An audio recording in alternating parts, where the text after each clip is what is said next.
I'm not debating Pisco again. I'm not debating Ask Yourself or Avi. That's it. For you to sit here and say that Michael Flynn doesn't lie when Trump, Pence, Bill Barr, the DOJ, filibuster Pisco. That's what he has. DOJ, that's all he can do. That's all that Pisco can do. The corruption is just try to filibuster. None of this matters. I'll just talk over. When the DOJ rescinded, none of it matters. I'll talk over you. I understand your ability to filibuster. I said you patiently. While Biden was the one that ultimately came up with the quid pro quo, and we know that the shacking of Shokin ultimately ended up helping Burisma, and we know that Biden has lied, and we know that Biden lied.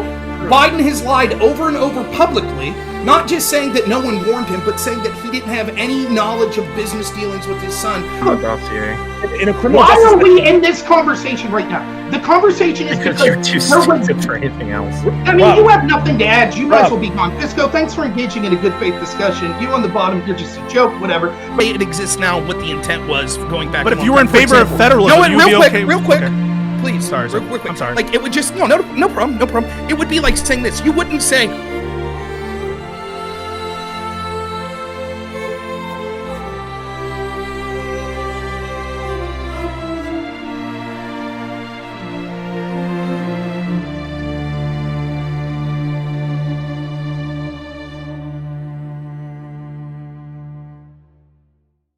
Suppose that I go to a debate and I'm an OnlyFans model, and my goal is to get as many people as possible to join my OnlyFans page and to give me money. I show up to the debate, I literally say nothing, and I just shake in front of the webcam and say, join my OnlyFans, and the result is more people join my OnlyFans. Did I do bad in the debate? I don't know. Define bad. For the first premise, I'm going to try one more time. So let's say that he showed up and did like slam poetry about Pisco. He's a bad person. He has these positions and he is hiding his true power level. And then he just starts like singing a song, and then that it's actually achieved. Like he really wants to convince people that I'm like a bad person, and he just does this artistic performance. And then he puts over his mouth a tape that says silence, and then refuses to engage for the rest of the time period. You would say he didn't do bad in the debate. I would say that there are people that could think that, and the interpretation. No, I'm asking you. I'm asking you. Let me finish. That would be entailed. Wait, why wouldn't farting? Wait.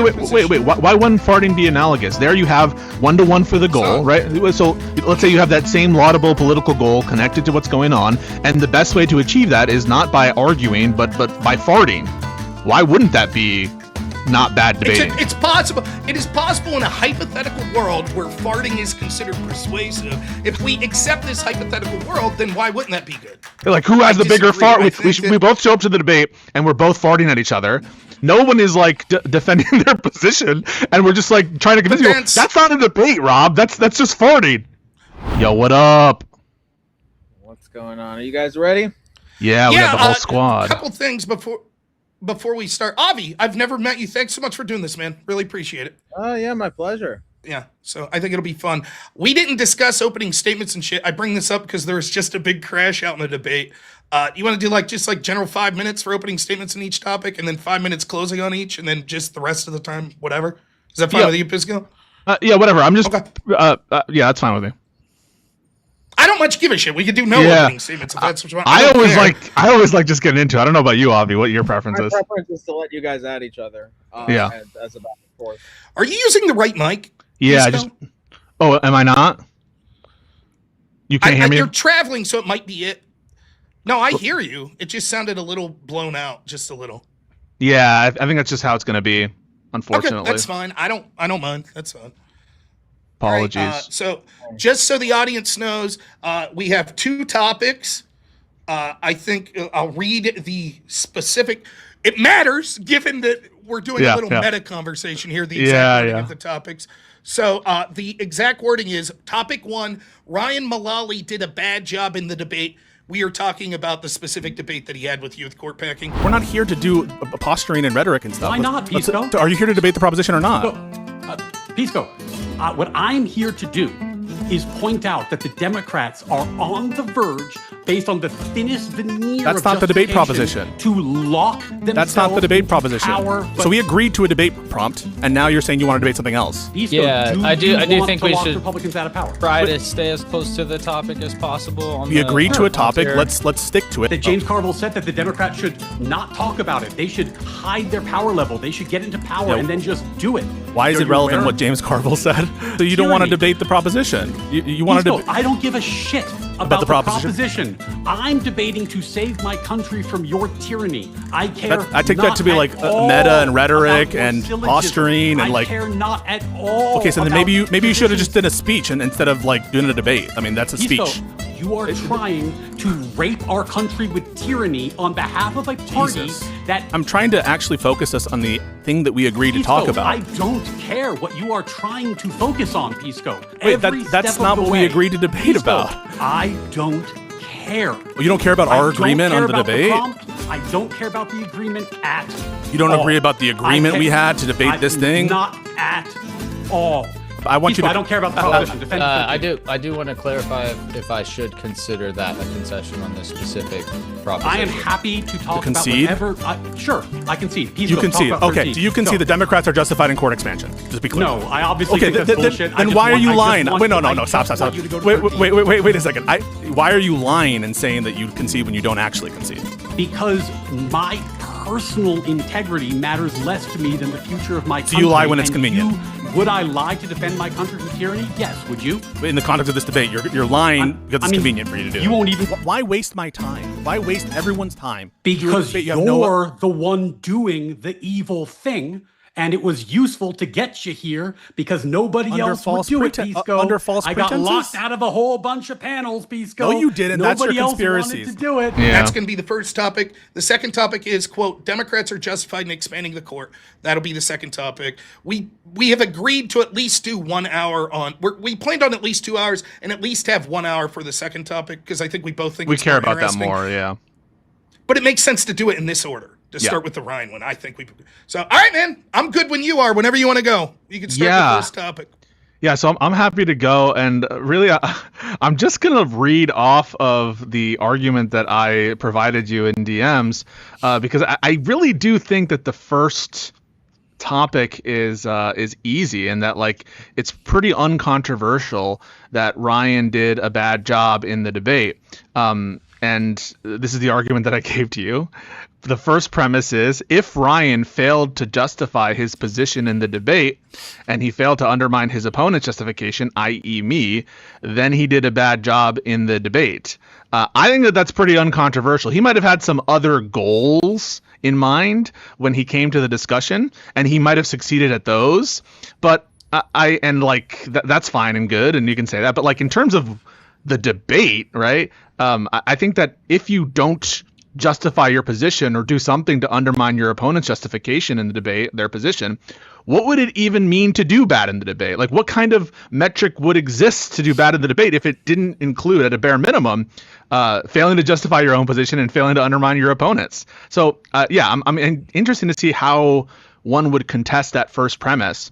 And then the second one, I think we'll get into the actual evidence there. Ryan didn't, by his own terms, just denied the proposition of the debate being relevant to him. He said he didn't care about it. He said, to hell with our agreement. He never proposed an affirmative argument for his position, right? His position is that it's not justified. It wasn't an agnostic position. And throughout, even while he was like picking and prodding at times at like some definitions or whatever, he didn't explain how, my definitions or how my arguments, premises were made less likely or falsified or anything like that. And so just in general, I think that he did not address the proposition of the debate. He didn't offer any justification for his side. And when he was picking and prodding, he wasn't connecting, even if you like agree with maybe where he was going to go with that picking and prodding, he never like went the full distance to say, and that's why your premises, the credence in them is lower. So that's basically my argument. If he failed to justify his position in the debate and he failed to undermine my justification, then he did a bad job. He did fail to do those things, and therefore he did a bad job. Okay. To start with, I reject the syllogism. I think that there are ways to do a good or bad job outside the scope of just what the syllogism entails. The first question that anyone should ask themselves when they engage in a debate is, what is their reasoning for engaging in the debate? Because people could have different reasons. Maybe your reason is because you want to look good to your viewers. Maybe your reason is because you want to win that exact prompt. Maybe your reason is because you hope to have some outside win that actually moves the country, culture, etc. in a direction that you like. All of these things are possible. Even within the meta-analysis of those things, there could be different win conditions that you would set for yourself.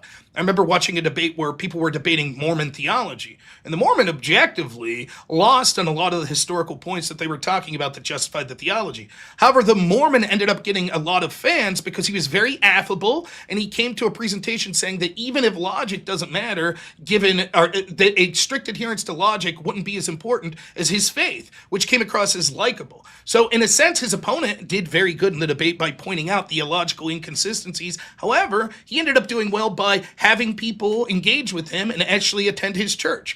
Both of those could have done good in that term. The condition that Ryan seemed to have laid out, which is one that I agree, is the individual prompts in these debates, although I agree they should be engaged with to a level, which I think Ryan accomplishes, I think they're less important than the reasons why we're debating. I'm sure if you ask Pisco, he would say that he does believe everything that he says when he's on his channel or when he's in these debates. And a lot of the reason that Pisco engages with this at the bottom line is he has a vision for the country and would like to see the country move in that direction. If he accomplished those goals but lost an individual debate, it would still be worth it to him.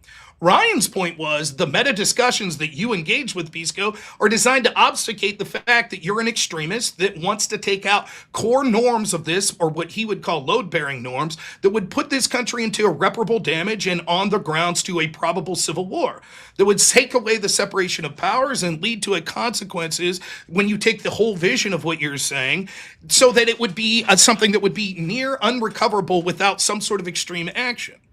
He offered you an olive branch and said, just reject anything more than 2 justices. That would seem reciprocal or fair, but will you reject 4? And you said no. His argument fell within the lines of the topic, which was court packing. Yes, adding 4 still is court packing. So he falls within the bare minimum of discussing the topic, even if I think he makes a huge blunder in his hubris by just being like, I don't give a shit about the topic. He doesn't articulate it well, but people that were listening could understand what he was saying. He gives a shit less about it than the actual plan of court packing that you and the Democrats have. And so the fact that you were unwilling to engage in what your actual position or the Democrats' actual position is, and instead, in his mind, were designed to obfuscate, his goal was to show that extremism. I think he accomplished that goal very well. I think that it showed that the Democrats aren't messing around, that it's not just about court packing, it's about court packing and giving legislative permission over the courts from sort of the legislative branch, and ending the filibuster, and adding states, and keeping your opponents off the ballot, etc. And he was able to point that out. That's my goal here tonight as well, so that everyone could see that although you are a likable person and that you'll probably be someone who's not like freaking out or yelling, you are the polite face that's being put on of this extreme position, because you are people that are actual authoritarians that want to use any means necessary to defeat your opponents. That's why people that listen to you are out rioting, constantly engaged in what you called insurrections, and you almost never talk about it because you're actually okay with that extremism, because you in your heart of hearts think that Trump and his supporters are so evil that you're justified to go with all these things. Everything that you used to criticize, norms, etc., you're willing to go above and beyond and violate because you feel that you are morally superior. Ryan did an excellent job of that. Quickly, the other things was he did argue the topic. Everything he talked about was court packing. It just wasn't your specific, what you don't really believe, but what you were arguing at that point, court packing. And he wins the latter half of the debate and falls within your premise, because even though there was only a half hour to discuss it once you got there, you did a great job of poking holes in your premise, such as the fact that there were norm violations that occurred beforehand, and self-defense would mean that the Republicans should be able to pack the courts preemptively as self-defense, arguments I will be making in the second half of the debate myself here. And lastly, the audience study did well. Of course, your audience, you still had, I believe, 16 to 18% of the people in your own audience that thought that Ryan won the debate. Ryan's audience, overwhelmingly, I think over 90% thought he won. In modern day debate, which might not be the most unbiased thing, but they thought that he won.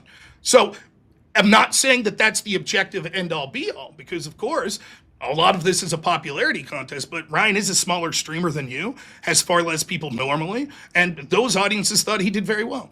I know that your bubble thinks he did poorly. You're biased and you think he did poorly. I'm biased, he's my friend, and I happen to share his political opinions on this topic. But at the end of the day, I think he objectively did well for the goal that he set out, and I don't think you did particularly well in making your case.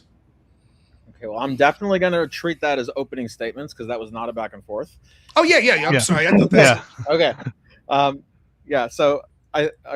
So opening statements are done. Time for the back and forth. I guess what I think would be helpful is since I hear rejecting a syllogism, I'm not without pointing out that it would be either invalid or not sound. I'm not sure what that would mean. So presumably, I think it would mean that either it's not valid or there's a premise that's false. So I think it would be good if both of you could get into a back and forth about how any of these the points that were made here, if they do reject any of the premises, or if they point out that the form is invalid, or if they don't. Yeah, I think a lot of what Ryan said is getting at P1, which is about what, like, at least a minimum condition of doing bad in the debate, fulfilling two criteria. And the reason I think that is because Ryan is kind of saying, well, if he had other goals related to the unrelated to what I'm saying, right? Unrelated and uncaptured by P1, then he very much could have done well with respect to those goals and therefore not having done bad. And so maybe we should explore P1.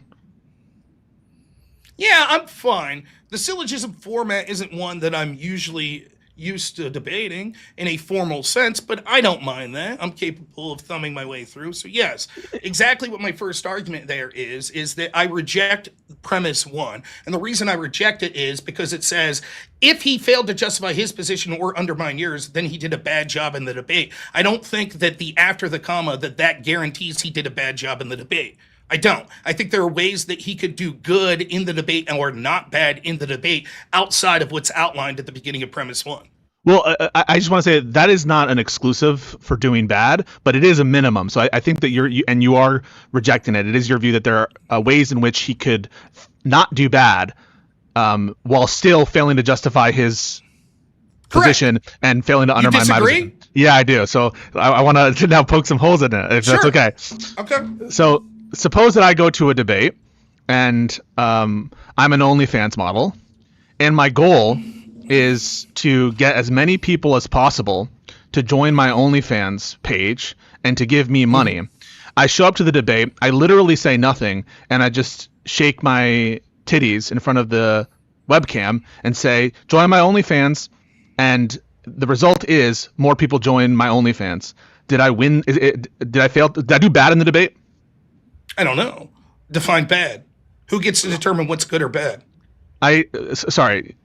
Are you answering the question, or you say your answer is you really don't know? I'm answering the question. Well, no, you slip up immediately there. Yeah. Because the first thing you say is changing the syllogism. By the way, just so everyone's clear, this is the prompt you picked, correct? Yeah, 100%. Yeah. Okay, so you didn't say did Ryan lose the debate. You said did he do bad? Yeah. And bad. there you slipped. Let me finish. You slipped up there and you caught yourself. You said did she win the debate or did she win? I mean, did she do bad? Yeah, no. You could say that you lose the debate, but you could still do good depending on what your goal is. Yes, it's entirely possible, and I have an analogy I'd like to go to later, but yes, that's my answer. She still could have done not bad because she accomplished a goal that was more important to her, so that's good. Okay, let's say that my goal is to scream as loudly as possible into the mic and just make it as inaudible as possible. I show up to the debate, and I literally just scream into the microphone because that's my goal. My goal is to come across as unhinged as possible, and that's all I do. And the other side is like giving a formal syllogism, giving good arguments.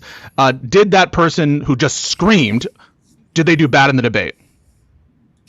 I think what you're getting at is there's another part that needs to be added if I was making a syllogism counter to yours, which is whatever that goal is that was set forth has to be something that's objectively worth merit. So in that case, I would say no, because the goal that you were trying to accomplish was something that's not worth merit. However, if your goal was, I hope to raise money for this family who just had their child die in a car wreck, and you lose the debate on who's going to win the Super Bowl, but you were so likable and imparted that message so much that you raised $1 million, do you think you did good? No, I don't think you did good in the debate. I disagree. In the debate, you didn't do good, right? Like you did good with that goal, right? No, sure You've done something virtuous with a goal, but that's consistent with you doing bad in the debate. You can show up to the debate and all you do is be like, guys, I really want you to donate money to the starving children, and you do really good at that. But like but the debate proposition is like, who's the best basketball player? In what sense? How is it like you really think that person wouldn't have done bad in the debate? I mean, they did good in the sense of generally they helped the starving population, but they didn't do good in the debate. No, I disagree. I think if their goal was one that was worth merit and it wasn't it's something that they just like completely actually like that went off topic, that I think that it's still something that's you could say that they did good in the debate, right? Let me give you a counterexample, right? Did you happen to watch the Foreign Affairs Committee today? No, I didn't. I wasn't there. I was in meetings. You're on vacation, or yeah. By the way, what do you do in the state capitol? Encouraging fucking a tyrannical overthrow of our country. Schmoozing, talking to politicians, all that good stuff. Anyways, yeah. So okay, you didn't see, but they bring Rubio in, Secretary of State, and what do you think the premise was? Right, the premise in that meeting was to talk about foreign affairs, right? Yeah. Like maybe the Iran war, etc. What do you think the Democrats did? You think they talked about the Iran war? Yeah, maybe not. I don't know. I don't know what they did. Now, let's say hypothetically that one of the Democrats, instead of talking about foreign affairs, says, Rubio, we've uncovered that you were in a financial arrangement with Donald Trump. And right before your policies on NVIDIA stock, you and Donald Trump collectively purchased 1,000 shares. Then you each made $5 million, right? And let's say hypothetically that not only that's true, but it leads to an investigation of corruption that ends up convicting Trump and Rubio. Okay. Did they do good? Yeah, they did good with respect to one goal, but not with the goal of the foreign, whatever the goal is of the meeting. Yeah, they didn't accomplish that. They just did something else, right? Like, and no, I think that's fair, right? Like, you can be good. No. I disagree completely. What? I think that it is entirely reasonable to say that you could outline goals that help advance you in a greater thing that means that you did good. In the debate is what you're hinging on, right? You're saying, well, that could be good, but it's not good in the debate. However, I think that the phrase in the debate's of very little relevance to this in this concept. The actions that are taken in the debate, if they end up being good, could mean that you did good in the debate. It might be different if you worded it and said, did you win or lose the debate prompt? But that's not the prompt that you outlined here. You just said, did he do bad in the debate? I say no. He didn't, because his goal was to actually advance the needle politically by showing how extreme you and the other Democrats are and how slimy and obfuscating you are, which you exhibited was the case because you were unwilling to debate the actual positions that Democrats have outlined or your own actual position of what you believe. You were unwilling to do it, and so he was successful in accomplishing that goal.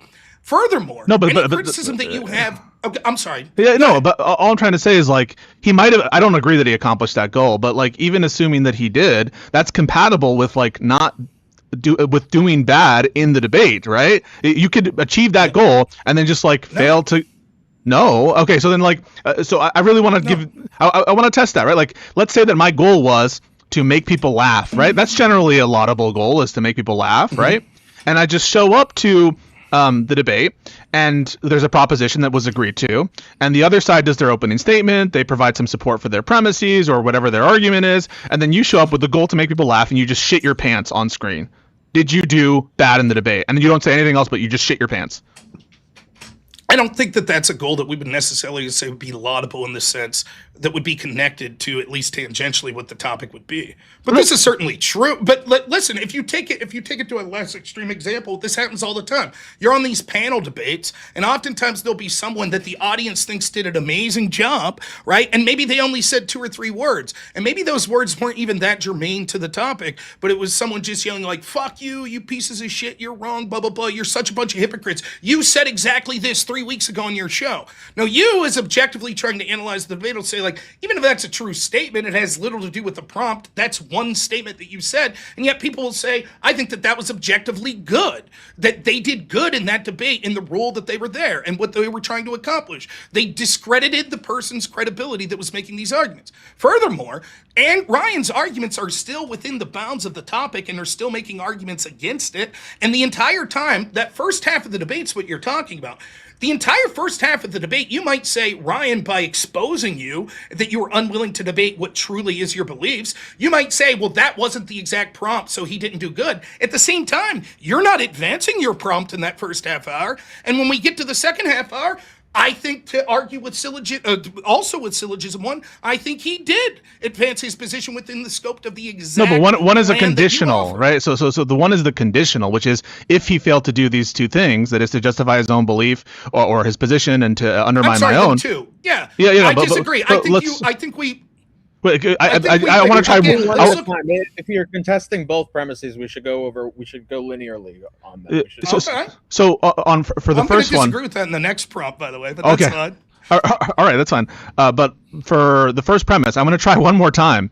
So let's say that he showed up and did like slam poetry about Pisco. He's a bad person. He has these positions, and he is hiding his true power level. And then he just starts like singing a song, and then that it's actually achieved. Like he really wants to convince people that I'm like a bad person, and he just does this artistic performance. And then he puts over his mouth a tape that says silence, and then refuses to engage for the rest of the time period.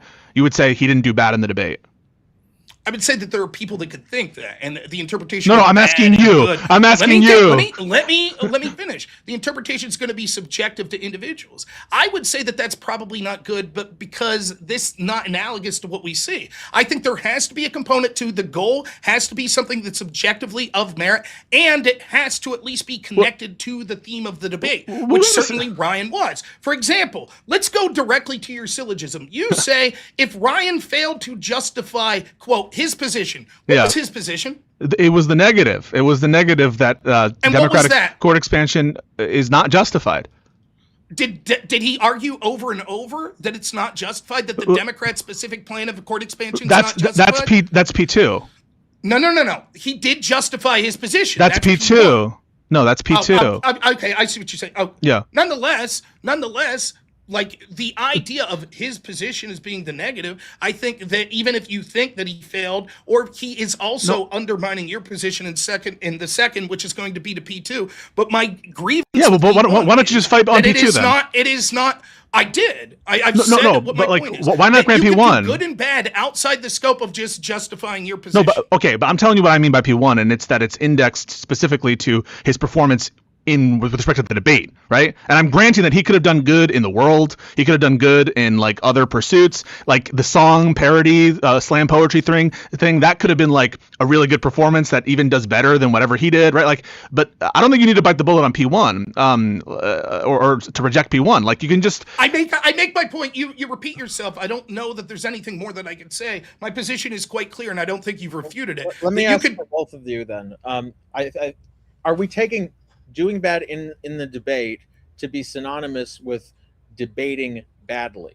So for example, let's say as an analogy, we had a chess game, and let's say there was a laudable goal, and let's give a non-controversial example of a laudable goal. Someone goes to play chess against an opponent, and they realize, oh my gosh, I only have a certain amount of time left to not only play this game, but also to donate to charity before the charitable event closes. And so they're on their phone while they're playing chess, and they're distracted. And so because they're distracted, they're playing at a much lower ELO rating. They're at a very low ELO rating. And, whether they end up winning or losing, whatever, but the ELO rating that they're playing at is very low. They're making all sorts of blunders. They lost their queen. They gave their queen away for nothing, etc. Mm-hmm. Would we say that, would either of you, this is for both of you, would you say that in that situation, because doing badly in the chess game is synonymous with playing chess poorly, that they played chess poorly, even though they did some other good goal like donating to charity? Or would you say, no, he actually did good in the chess game?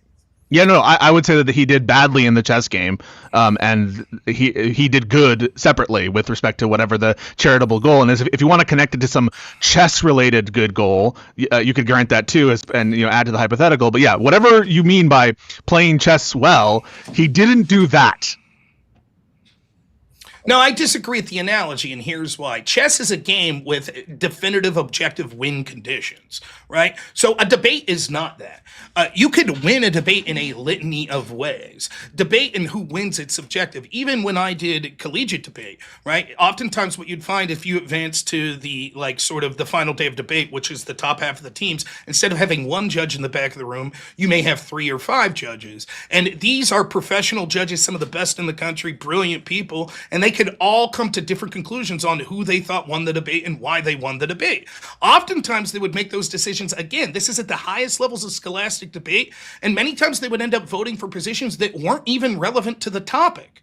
That happened many times. For example, I was participating in a debate where someone used a homophobic slur, and even though the judge ruled that they won the positions within the debate, they found the violation of decorum to be so unsatisfactory that they ended up rejecting the team. The ballot was signed, and it was a definitive loss for the team that used that slur. So even in that world where you were judging debates and there's various ways you could do it, there's still a win-loss condition in that. What we do, including what we're doing right now and what you did with Ryan, is even more abstract because there is no objective win-loss condition. And so I think the chess analogy isn't as good as my analogy of the hearing. If, in this hearing today, Democrats did good by exposing corruption of Marco Rubio and Donald Trump, yet at the same time they didn't talk about foreign affairs, people would colloquially say, and with good merit, Democrats did great today. They did amazing in the hearing. That's what they would say. And would you not agree? That's what would be said. The Democrats did great in the hearing. Maybe I could broaden the analogy then, because we could mean doing well in debate by multiple different metrics, whereas in chess there's only one, or either resignation or checkmate. But draw the question, I'm talking about win condition. Okay, right. Decisive. Gotcha. So maybe to broaden it, I can ask, well, do we think that it extends to any laudable goal? So does any laudable goal fall under the category of this ambiguous nature in which one can win a debate? So does charity, does being distracted on a debate while donating to charity, would that be doing well in a debate? No, I will accept this, that the goal has to be something that's that's sort of at least tangentially connected to sort of the purpose of the debate. Let me just ask you, Pisco, why did you take this debate? Why did you take the debate with Ryan? What was your goal? So I had a goal to win hearts and minds, to show my audience the correct arguments, and to see me, to increase exposure, maybe to make some money on the side, maybe to get other opportunities to debate it. Like, all those goals were definitely in my mind when I accepted the debate. Would you say your first and foremost goal, and maybe not, I'm not trying to judge you based on that. By the way, anyone who denies that part of the reason you do this is exposure, it's full of shit. Yeah. So I'm glad you admit it. Same with me, right? But when you say that, sort of your goal is insofar as you want the country to move in the right direction, is you were hoping to convince people of your position and your opponent's position being poor. Yeah, but I also wanted to win. I also wanted to do good in the debate. I didn't want to do bad in the debate. So, Avi, you see the point.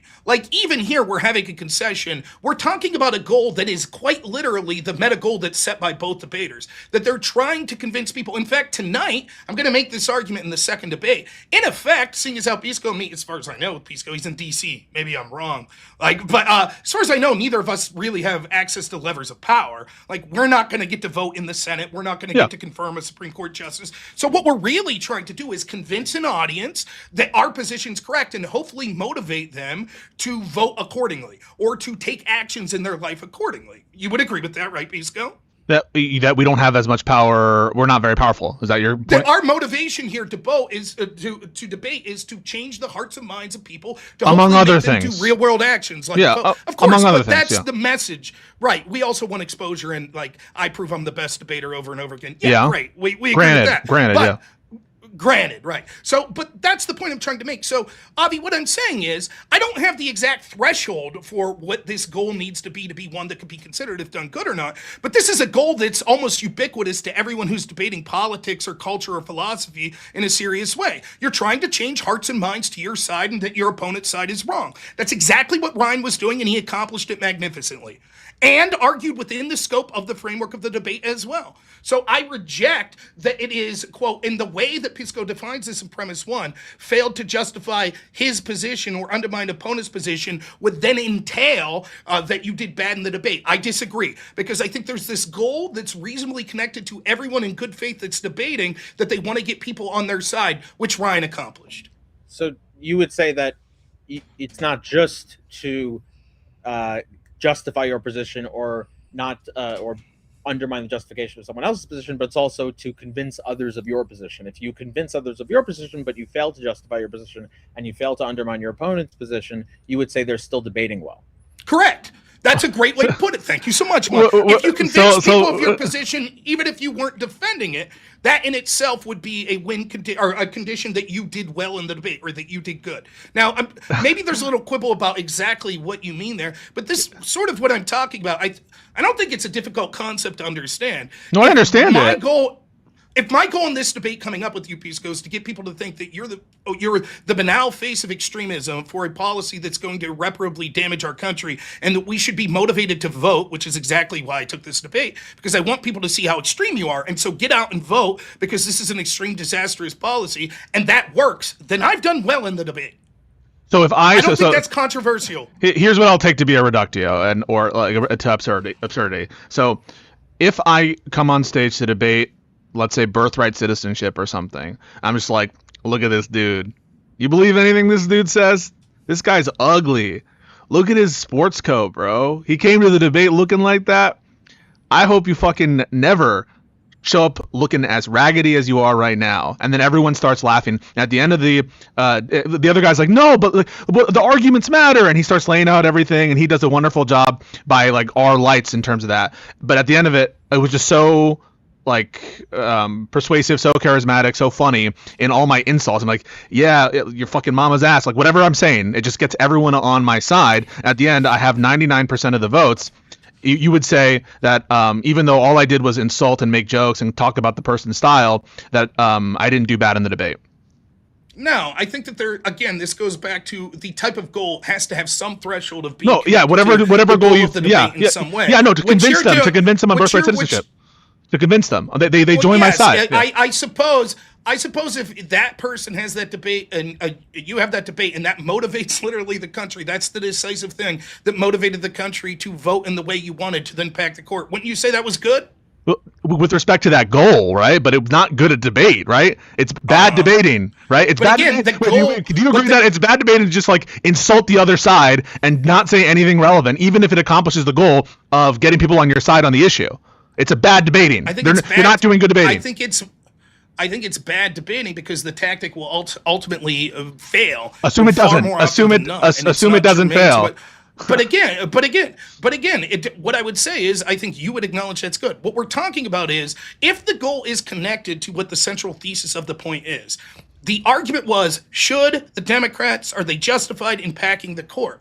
And would you acknowledge this? If his goal was to show, look how extreme they are, this is what they really want to do, pack 4 people, and you're like, nah, I'd refuse to talk about that. And he says, see, this is it. What he's saying when I don't care about the prompt is, the prompt, would you agree with this? The prompt is just a vehicle to sort of the position that you would want to occur in the world. It's one step in the direction that you want to go. I don't know what you mean by that. I don't know what you mean. It's a vehicle.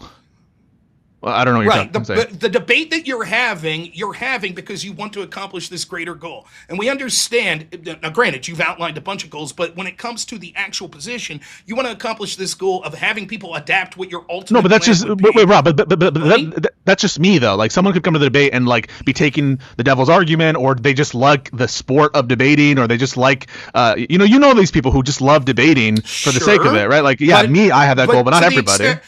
But to the extent that anyone truly believes and is trying to advance the political positions they say, the ultimate goal would be to motivate people to go out and vote accordingly or act accordingly in a political sense to do that. That's exactly what Ryan's doing. So all of these analogies, where he just comes on and farts, and that leads to more people going to the ballot box, it's not analogous in the way I'm talking about. Because the problem is the specific way that you word the premise. Because you're going to say, in order for him to justify his position, that's all all that would be entailed. Wait, why or wouldn't to farting? undermine your Wait. position. Why wouldn't farting be analogous? There you have 1-to-1 for the goal, right? So let's say you have that same laudable political goal connected to what's going on, and the best way to achieve that is not by arguing, but by farting. Why wouldn't that be not bad debating? It's possible. It is possible in a hypothetical world where farting is considered persuasive. If we accept this hypothetical world, then why wouldn't that be good? Well, just to be clear, it's not whether it would be good or not. It's whether that would be good debating well. Yeah. Oh, debating bad or debating good. Yeah. Debating not bad. So if everyone in the world says the most persuasive thing you could do in a debate is fart, and that really helps prove your point, that's what you're suggesting, that we have this world. Convince people. It convinces people, but it's yeah. Well, Proving the point may beg the question. Why would that be if that's the condition? Again, I think I've made my point here, and in several ways. I have some other, I definitely like to get to premise too, and I'd also like to get to an overarching point in both the premises is, would you agree that doing good or bad in the debate is subjective? Doing good or bad in the debate is subjective, by which you mean stance dependent? Well, I mean, it's each individual will make their own determination whether or not they feel someone did good or bad. So I take good or bad to be related to like stances and people's views, and so if that's, I think I'm understanding it correctly, and so the answer I think is yes. I don't understand what you mean by their stances or people's views. I don't understand what that. If I say that movie was good. Yeah, I understand what you're saying is you think, right? You liked that movie. It's your preference there, and it's indexed to you. Yeah. So it's subjective in that each individual could come to a different interpretation based on their own criteria, sure, whether but or not they think yeah, something good or bad. But I don't know. But I don't know why that's relevant to the Yeah, because I agree with that. The point that I'm trying to make, the point that I'm trying to make is your individual position as to whether or not you think that this was justified, or he justified his position or undermined yours, or whether or not that's the only way to do good or not in a debate is just your opinion. Well, I just take on justification, I take what it means to be justified is with respect to either some standard or some person, right? And for debate norms, I think that I'm kind of relying on a intersubjective or a kind of norm that a lot of people accept, which is that to debate well, you have to defend your justification and you have to attack the other person's justification, and that's what a debate is, right? It's almost like we're not debating if we're just farting. No, right? no. Like, who has the bigger fart? We both show up to the debate and we're both farting at each other. No one is like defending their position, and we're just like trying to convince you. That's not a debate, Rob. That's just farting. Again, what you're doing is ignoring the acted premises that I added on that said that it would have to be tangentially connected to some threshold. Please, let me finish. I said here patiently and let you talk. You can give me the same courtesy. So, for example, what you see in collegiate debates, a resolution that you debate in policy debates the same all year. So it might say something like this. Resolved, the United States federal government should substantially reduce subsidies in one of the following 5 areas. Rice, sorghum, corn, you get it, right? Now, the way the game works is you as the affirmative have to defend that resolution, but not the entirety of it. You could narrowly defend it as much as you want. So you might say, I define the word substantial to mean at least 1%, and so we will reduce only rice subsidies by 1%, right? Now, in the game of the debate, the focus is supposed to then be on that plan, right? And so I, as the negative, I'm not going to stand up and go, ending corn subsidies would be terrible. That's what the resolution suggests. You would say, I'm not suggesting ending corn subsidies. I suggested rice. That's the game of debate as that specific game's played. But there's another way that you could evaluate it if it wasn't a game, which is the resolution true or not? Your individual, or is what the resolution's pointing to true or not? Or what the prompt is pointing to true or not? Your individual, I take my prompt to be the prompt, which is expansive, it could be bunch, but you're intentionally narrowly tailoring to meet that prompt in the smallest way possible. Him talking about the actual thrust of what the prompt's getting to and why that would be a disaster for the country is still him being persuasive, particularly when he's showing that you're individually narrowly tailoring so that you can get away from arguing the heart of the prompt, which is is the practical application that people are suggesting, including yourself, of actually packing the court. So again, it's not this, you keep going to this ad absurdum, like, well, we'll just take it to this ridiculous point where he's just farting or something. That's not what was occurring. He was making arguments specifically to impugn your premise. narrow Taylor to show that the prompt itself and what it was speaking to was something that should be rejected. But that's under premise 2, and we haven't finished on premise 1, and eventually I do want to get to premise 2, 100%. But like I think you have to accept that by your lights. And if Ryan just showed up with the goal of showing me to be this monster, and the best way to achieve that were to just fart as loudly as possible, you wouldn't say he did bad in the debate, correct? No, I said I've already outlined. We're retreading our wills. I'll say it again and state my But position. can you answer the question that first? wouldn't be some goal. Yeah, no, I would not say he did correct if he just farted, because that's not a goal that's laudable. No. The goal, no. He farts and then he says, and that's why Pisco is a hack, or all the things that you said there, and this is how I'm exposing him is by. And he just does that. And let's just say that it goes through. That factually it's true, that people are convinced by that. You would say he didn't do bad in the debate, even though all he did was fart and then just say, and that's why I'm right.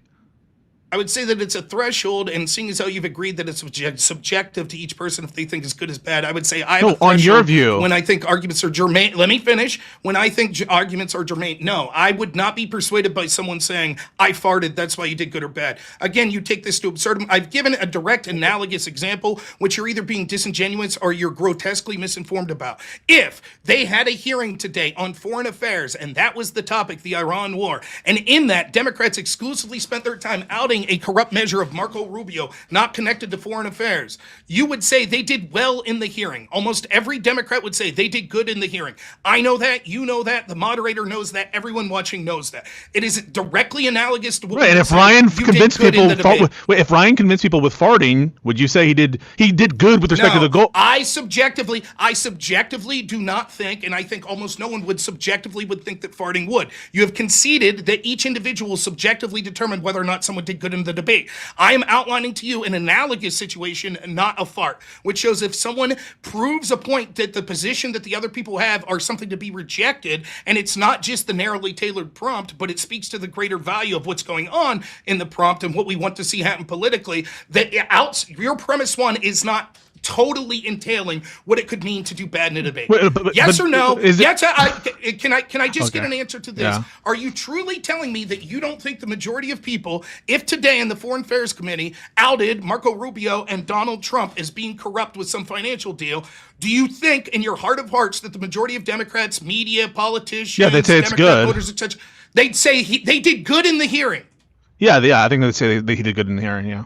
Thank you. Then I'm correct. Thank you. No, but like they could be one. That's it. That's all I have to say on premise 1. One, they could be wrong, right? And 2, there could be multiple different. Surely you think that they could be wrong, right? They could, but at the end of the day, it's going to be up to each person's subjective interpretation. Yeah, I'm asking your view, right? And like, I don't know if you're it's good or bad. This isn't.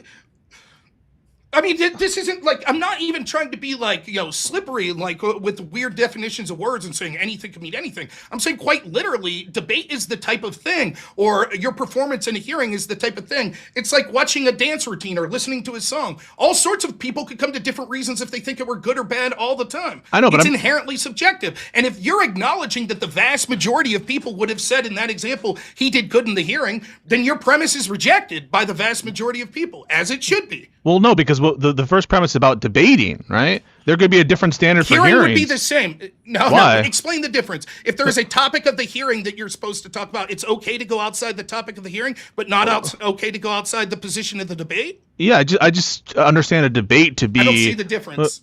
Okay, so then why did you not see a difference? Why did you see a difference between chess and debate, right? You were willing to bite the bullet that in chess... outlined that. Chess has a win condition, it's a game. Yeah, so we went through that. I mean, that's clear. So there's a category of things that which the rules are subjectively agreed upon, but once they're agreed upon, there's an objective matter of fact as to whether they were met or not met. So chess, the rules are subjectively agreed upon.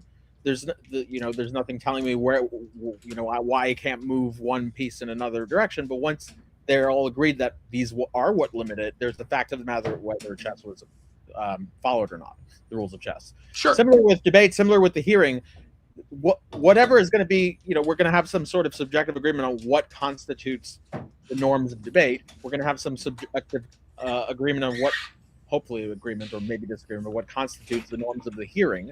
Maybe it's to actually follow the topic of the hearing, or maybe it's not. Maybe the real purpose of the hearing is to just try to own, Marco Rubio here.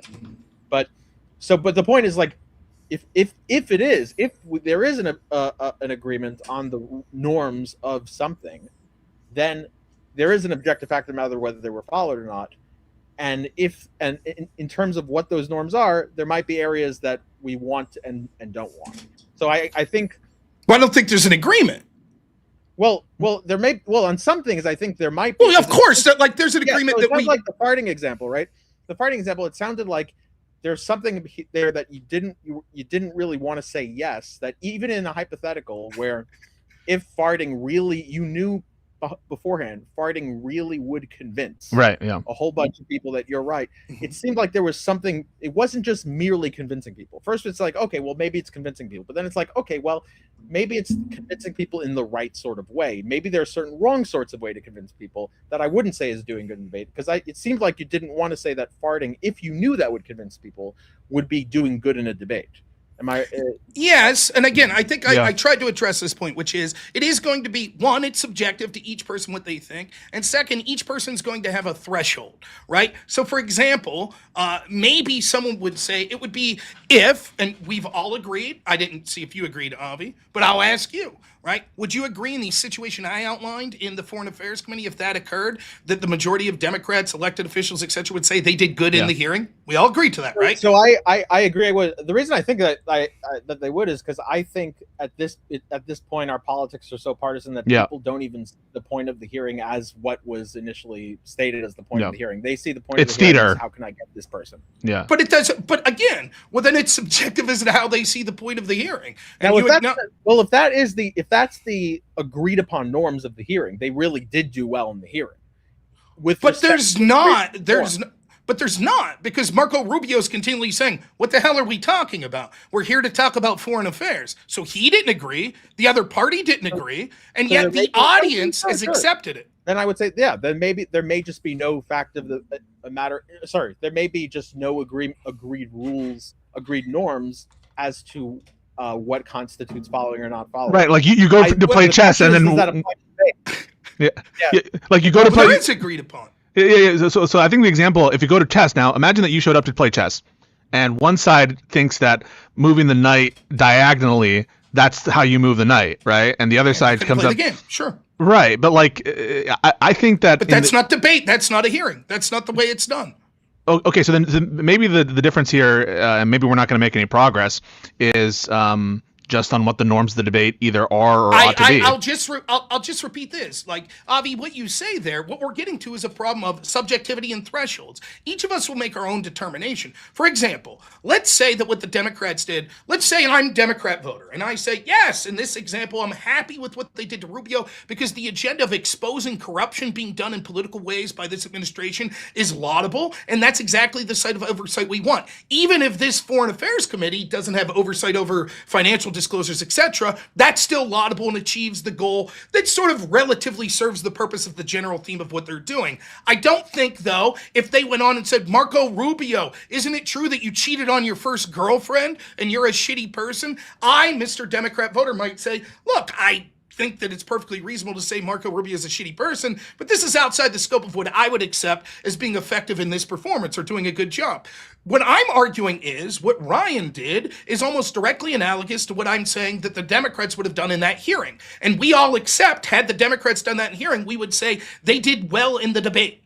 That's what everyone would have said. So we could keep going. What you're effectively doing, Avi, is saying, but isn't there a point where that threshold becomes so outside the scope of the original intent of the debate that we just on face say, I don't know that farting cuts it for me? Yes, and it's hard to know exactly where that threshold. Similarly, if you said, should you be allowed to drive 55 miles an hour? And I say, yeah, and you say, how about 56? How about 57? Once you get to like 83, I might say no, and you would say to me, well, what's the difference between 82 and 83? I might have a difficult time of articulating that, but I understand driving 83 is not acceptable and driving 65 is.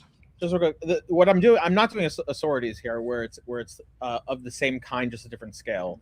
what I was getting at is there seems to be a qualitative sort of thing that is different in debate. So I think there's a reason why that's not just like a threshold thing, why you think farting, if it were to convince people, would not be good at debating, but rather if you were to make a good advance a sound argument, and that were to you would convince people that way, you probably would say, okay, well, that is a good way of debating. And I think it might have something to do with some sort of qualitative difference there, rather than, you know, how many farts did you do, or how much minutes did you spend farting versus how many minutes did you spend making sound arguments. Well, yes and no. The difference is justification. Yes and no. I agree. It's not. There does seem to be a qualitative aspect to it. That I agree. But I think there's a threshold of when we accept that qualitative aspect is acceptable or not. That's what I'm saying about the threshold. And so all of us would agree that just farting in the debate would be something that for us subjectively and for the vast majority of people would not cut the mustard, so to speak. Even if it did convince people. Even if it was effective at convincing people. Correct. That's what we would all say, right? Okay. Would you say that, Pisco? Even if it convinced people, you'd say, I don't think he did good? Yeah, well, yeah, because my what it means for me to be good in the debate. Proving my point. No, because what I take to be good in the debate is providing either a sound argument for your position or undermining like your opponent's position through argument, right? But that's your subjective premise, which I'm saying that the majority of people don't agree. They don't think that premise is fully entailing what it means to do good or bad in a debate. You've acknowledged it. You said, yes, it would have been a rejection of your premise in that hearing for Democrats to do that. And yet, still the majority of the people, including yourself, would say they did good in the hearing. Yeah, so but I just don't acknowledge that your premise fails. I just think that hearings are different than debates. Give me the qualitative reason why. Oh, just in terms of the nature of the relative norms, that in the hearings everyone understands, that to do well in a hearing is just to like bring up a fucking piece of construction paper with like an image and then just start virtue signaling. That's just what. No. Now you're talking. That's a completely different area of what I'm talking about. What I'm saying, both of them have agreed. There is an advertised. This is the topic of discussion that will be focused on. A debate says, and in this topic, one side will be here and the other person. One will be arguing, the other will be arguing. They don't say farting, Rob. Let me finish. No one expects farting. Let me finish. In a hearing, they say, here is the topic. It's just not that there's an affirmative and negative. But it's the exact same premise. You can't give a qualitative difference why it would be different than it's to not address the topic in one and is in the other. I think I just did. And I think that Avi did before as well. Yeah. So the nature of Avi, explain an agreement. He did it. Can you explain his argument, Avi, if he did that? In terms of what? In terms of why the difference. There's a qualitative difference in the... Why you could be good in a hearing without following the topic, but not good in a debate without following the topic. Yeah, so what I would imagine... His argument, not yours. Yeah, what did you... My understanding was that the norms for debate are not the same as the norms for hearings, where the norms for hearings that people are accustomed to are not limited to discussing the topic. That's why, in fact, I did watch some of the hearing, by the way, and I sort of see what I'm saying. That was the approach. I heard all sorts of things outside of the topic that were mentioned, which might be consistent with the norms being seen as discussing things outside of the topic, but maybe the norms in the debate are more agreed upon to stay within the topic. I don't think that's true at all. Maybe it's not. I'm just telling you what my understanding of. Fair enough. I don't think the norms are different. I don't think Pisco, he's just said they're different, but he hasn't articulated why. And yeah, I'll say in this situation, it's actually the inverse, because what we're doing here is very informal. Like, even now, do you think this is a more informal appearance than what we have at these hearings where people have to gavel in, they have to swear in, there's specific time? There is far more rules-based order and normative order in those hearings than what we do here. Well, so if anywhere you would be expected as the norm to follow more of the agreed-upon topic, it would be in these hearings. But I could even go one step further and say, fine, then let's do apples to apples. Let's do a presidential debate. Yeah, okay. Trump's debating Kamala Harris, right? And the moderator says, all right, we have a question about the economy. And Kamala Harris says, wait a minute, I want to get to Donald Trump's son and his corruption. Did you know he took all this money, blah, blah, blah? Nothing to do with the question. But the audience goes, oh my goodness, epic point. Did she do good in the debate? Yeah. So I think that I think in the context of presidential debates specifically, that those are more like hearings. Those are more like congressional hearings. The norms of presidential debates. Wait, what's the laugh? Hold on. Yeah. Pisco, would you say that with respect to debating, would you say that move of like, hey, let me talk about your son? Yeah. No, so I would say that that's bad debating. But it's good at the other purpose, right? So the reason I say that is, you're doing good at convincing the country that, and you, by the way, Rob, you've acknowledged this before, where candidates will just like not answer questions, but then they'll just say some random shit that makes the other side look bad. They're not doing a good job at debating. But they're doing a good job at the other goal, right? The other goal, which is to like convince the country. First off, not the prompt and not the premise. It's not, are they doing a good job at debating? It is, are they doing a good or bad job in the debate? Yeah. If that happened, let me finish. If that happened, right? And this point was made by Kamala Harris, and it ends up that 90% of the people thought that was the most important point. And even though she didn't address the topic, do you think those people would say she did good in the debate? Yeah, they might say that she did good in the debate, but we're just talking about whether she did on your view. So you've conceded. Wait, no. We're talking about debating well. No, we're talking about debating well. Your prompt. Wait, stop. That's not what your prompt was. It doesn't say did well debating. It bad said job. Did good in the debate. You can index it. Yeah. So we're talking about debating poorly, right? So you would say no. That's not what we're talking about. Yes, it is. Yes, it is. The exact wording of the. Don't you agree? You should have to debate the exact wording of the topic. 100%. Yeah.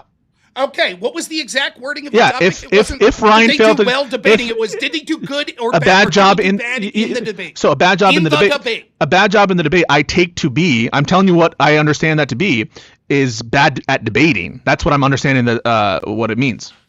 No. Then you would have to agree that if people in that situation that you just acknowledged, that you and Democrats would say Kamala did good in the debate, even though she didn't address the topic, why would it be that in that situation you don't mean good at debating? Yeah, Why is it different when you say the exact same phrase to Kamala Harris versus Ryan Malone? Yeah. So if pressed, I would be like, okay, yeah, she did a bad job at debating, but she did a good job in the debate with the purpose, the grander purpose. That's all I'm saying. I don't think it's inconsistent. And if I said wait. Let me respond fully. Can I respond fully or not? Ryan. Yeah. Okay. So if I said the same phrasing, it was a mistake. All I'm trying to say is that we're talking about the bad at debating. I don't remember exactly what phrasing I'm doing, but if pressed, I'd be like, Kamala Harris did a really good job. She seemed more dominant. She made Trump look bad. But then someone's like, but she didn't really answer any of the questions. I'd be like, okay, I'll concede. She did a bad job debating. She did a good job at this other thing. I think that makes sense. I don't think I don't buy the correction of oops, I slipped up when I said that. And even if I accept it, which I don't, I think you're just post hoc changing because you realize you conceded that your premise is wrong. But even if I accept it, right? So just to be clear, so the audience can see what just happened here. I don't remember the phrasing. Yeah. Let me finish, please. I'll let you go.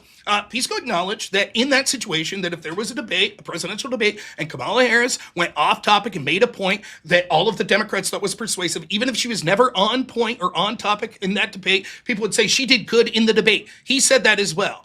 Then when I say, okay, that's directly analogous to did Ryan do good or bad in the debate, even if it wasn't. I have responses to that. Now let me finish.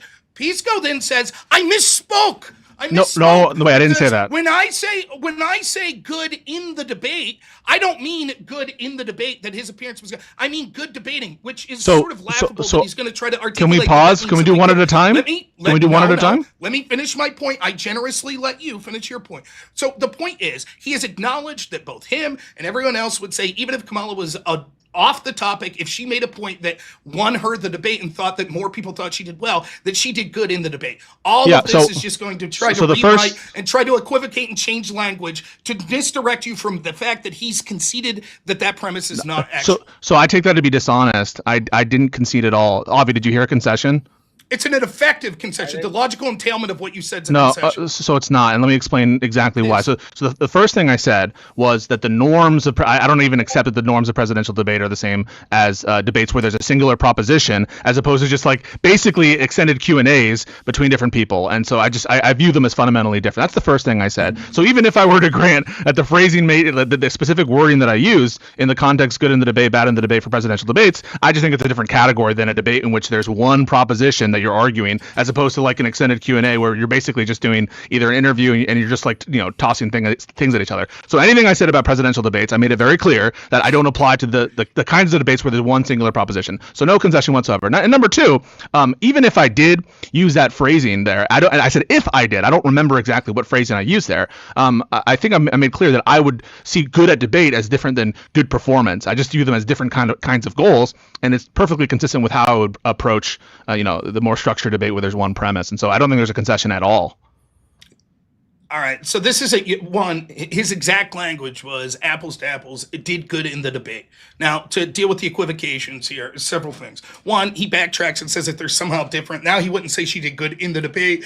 He would say she did good at a goal, but not good in the debate. I don't believe that, but that's just my subjective interpretation. I'll leave you take that for granted. Even still, he acknowledges that the vast majority of other people would say she did good in the debate, which again would defeat his premise, because that shows that this premise isn't all entailing of what it would mean to do good or bad in the debate.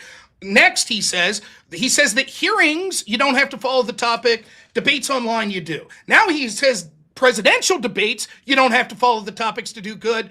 But it's just something specific. So just to be clear, here's Pisco's position of what's been outlined so far in regards to this premise. One, a hearing, you could do good in the hearing.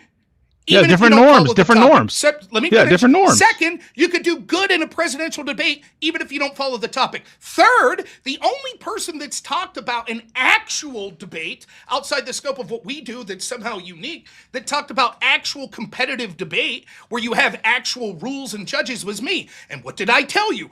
Many debates end in complete irrelevancy to what the original topic was. The entirety of the debate. In 2007, CETA Nationals, Fort Hays versus Towson University. The entire debate, which was supposed to be a topic, I believe, on tariffs, the entire debate ended up cruxing on the fact that Fort Hays got to strike a judge and they struck a black woman. The agreed about topic was tariffs, and what do you think Towson, a radical black activist team, did? They stood up and said the performative nature of their opponent striking the only black woman for the panel showed the sort of racism and patriarchy. Let me finish. Guess who won? Guess who professional debate judges said won? Towson, who did not debate the topic. And this happened dozens of times at every tournament I was in, that teams would win without debating the specific prompt or topic. The judges gave their cosign, professional judges. Yes, you did well. So I'm the only person making comparative. In the hearing, Pisco acknowledges you can. Why are you just filibustering and yapping? I'm finishing my point.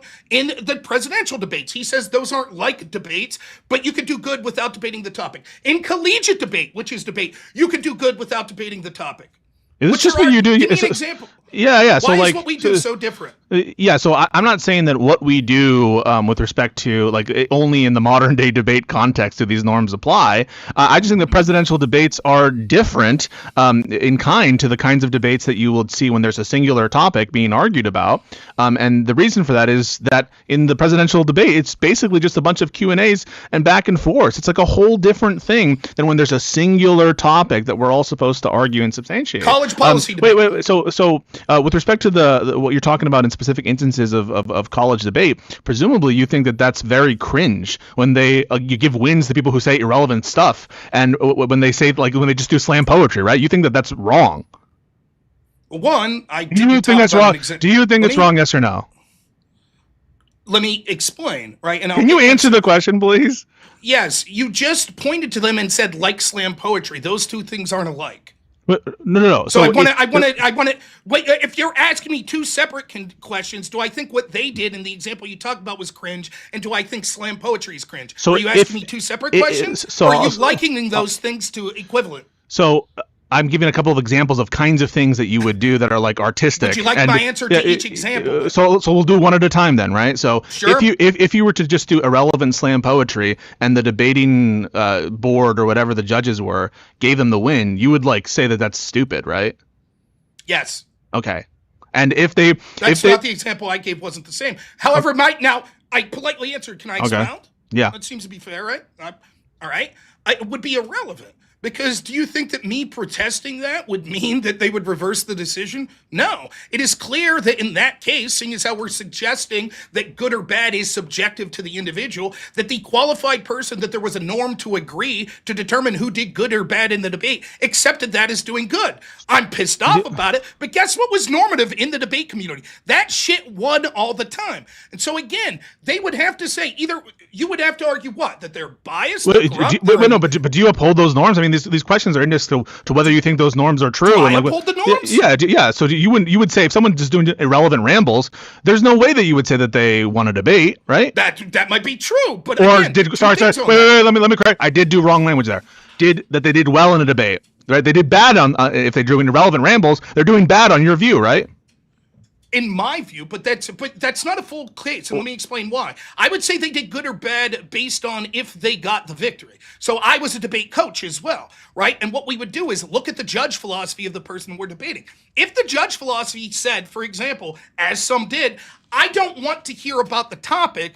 I want to hear about organic intellectuals and your interactions with professionals in the minority community. You know what I would coach my team to do?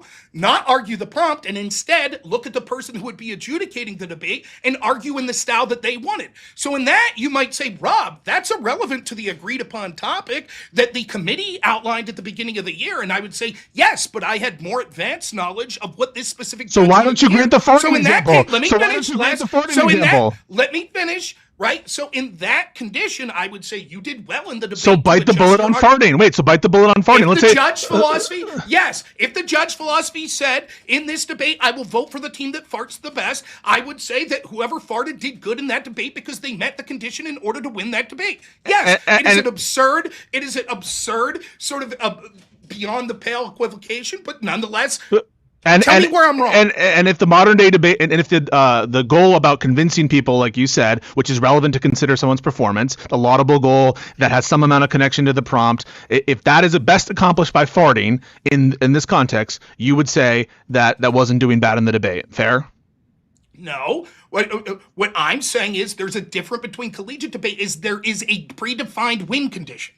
Just like in chess. And so if you make the goal for that predefined win condition, college debate's a little different because it is a game with predefined rules where the rules are debatable because you have a human that is judging. Some humans don't think those rules matter. Let me give you just an example to illustrate this point that maybe seems like not as controversial. There are eligibility requirements to debate in college, right? I don't know. Yeah, sure. Sure, just like play football or whatever, right? There's eligibility. Okay. You have to attend the university, be in good standing, et cetera, et cetera. I debated a team that brought 2 illegal immigrants that weren't members of the college. The judge was okay with it.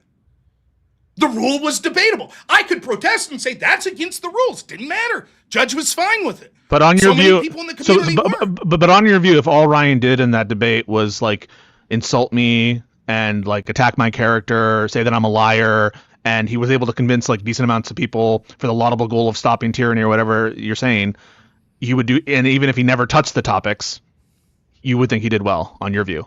It depends. We're going to have a disagreement on what that looks like.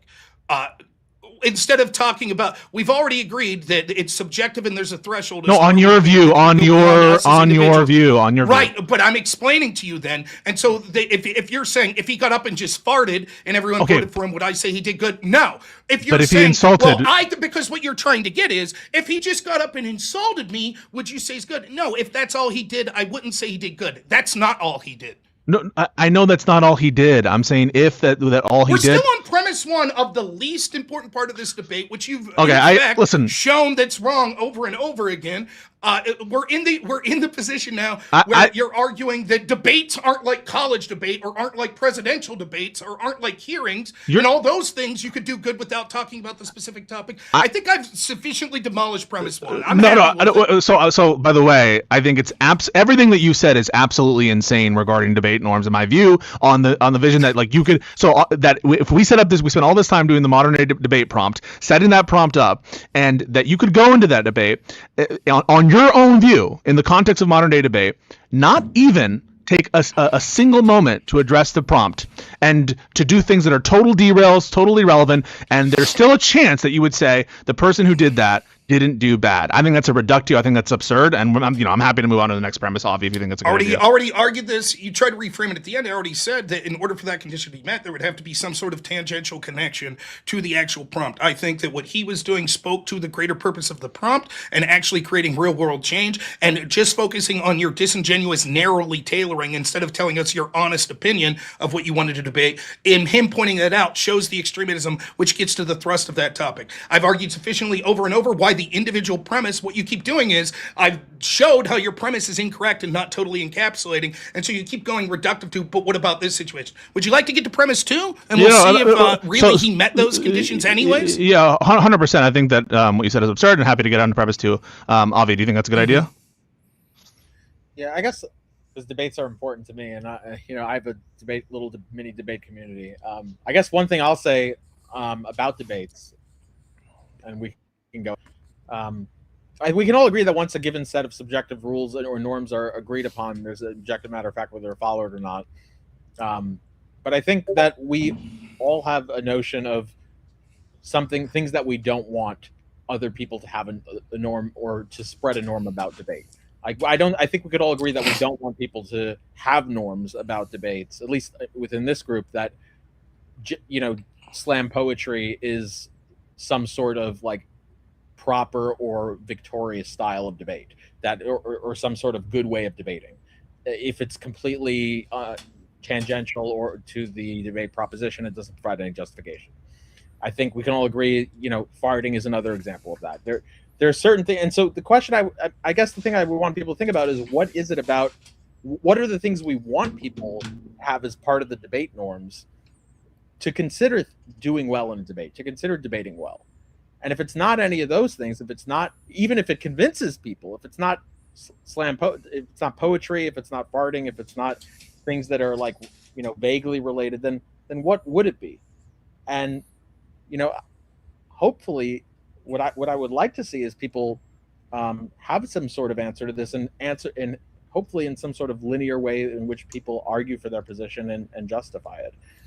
That's I don't think anything you said is mutually exclusive to what I've argued here. I think there is an individual preference and there's sort of a threshold. For example, right, like let's say throughout the course of this debate, right, it comes up that I make some argument about integrity. And Pisco says, Rob, remember that time I came to Word War and you told me you'd pick up dinner? And so I went and ordered something and then you laughed at me and left. And then I was left holding the bag, right? And I didn't have the money and I had to wash dishes, right? And then I'm like, fuck you. The reason for that was blah, blah, blah. And we get in this tangential argument. Sometimes organically, the way debates go, it is more interesting and more productive because there is going to a more important point. The question is, when do we accept that? I'm fully in agreement that if Ryan just stood up and said, Pisco, I want to talk about your previous working relationship with Destiny, and I think that makes you a piece of shit, I would say that's absurd. Even if I would believe that, which I don't, but that would be an absurd. But he was arguing there is a threshold where it's like when it is at least within the realm of the topic, and in this case, I think it was the topic anyways.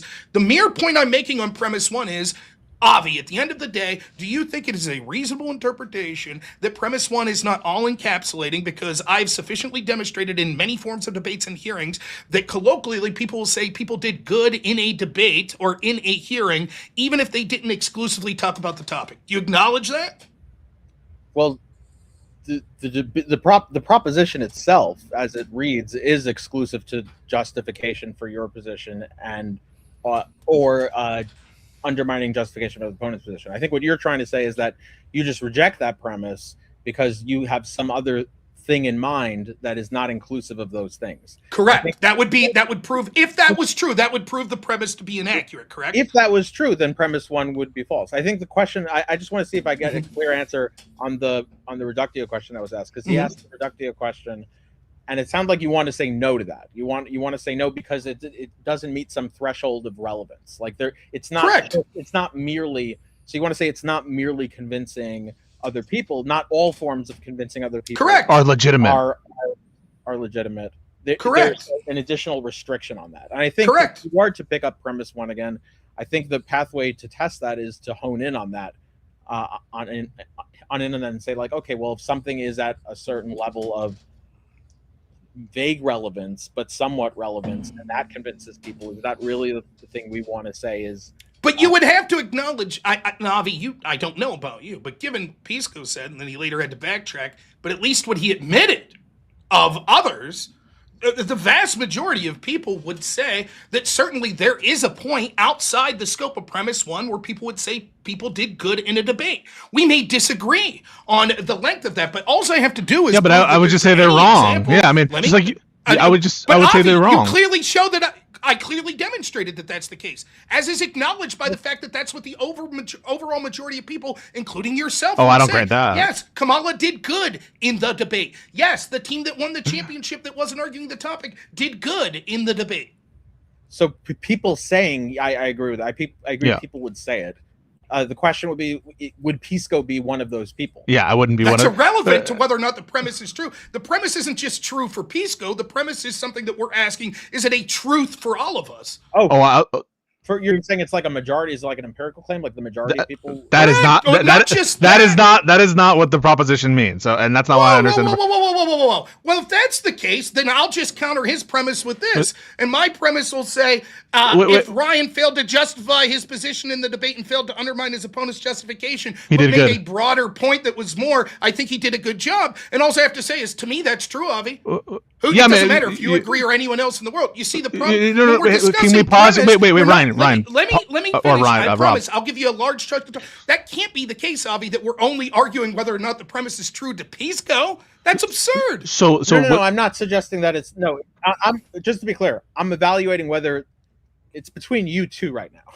If the premise is not, if the truth of the premise is not hinging on like other people or not, and it's not an empirical premise about what other people would say, the premise's truth is going to be judged between it. If both parties to the debate, you and Pisco, agree on the norm.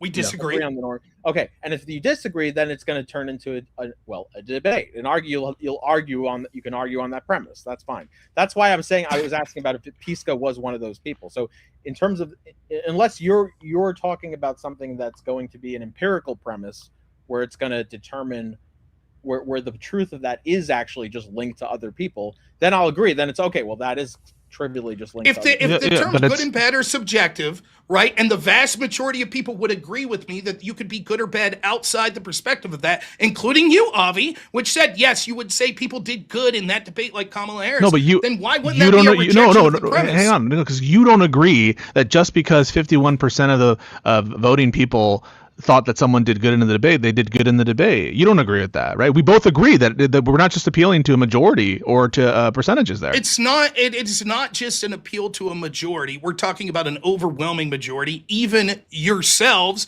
said that, so it's not just stop. Wait, pause. You pause. did. No, you just made a false claim. I didn't ever say any percentage of people who agree with given propositions. So right now I need you to retract that claim. I didn't say that. You just said something like you agreed that stop. You agreed you agreed to the overwhelming majority agree a certain thing. And when you just said you agreed that it's possible to do good in a debate, you know what you're referencing there is the presidential debate, and you know my response to that, right? Not just presidential debate, the hearing, the collegiate debate. You've the response is this. No, the response is this. Wait, Rob. What's my response? Rob. A lot in the debate. Go ahead. No, what's my response to those? To you trying to? What I'm telling you, right? There is some difference. Yeah. There's some difference. Those forms in of the debate norms don't count as debate. Wait, no. There's a difference in the norms with respect to public hearings. Who decides the norms? Who decided that? When you say who decided, what are you asking? Who decided? What are you asking? Those norms of presidential debates and hearings? Who decided the norms? What are you asking when you say who decided the norms? I'm asking you who gets to determine what the norms are. Who gets to determine? That's what I'm asking. Yes. Who decides the norms?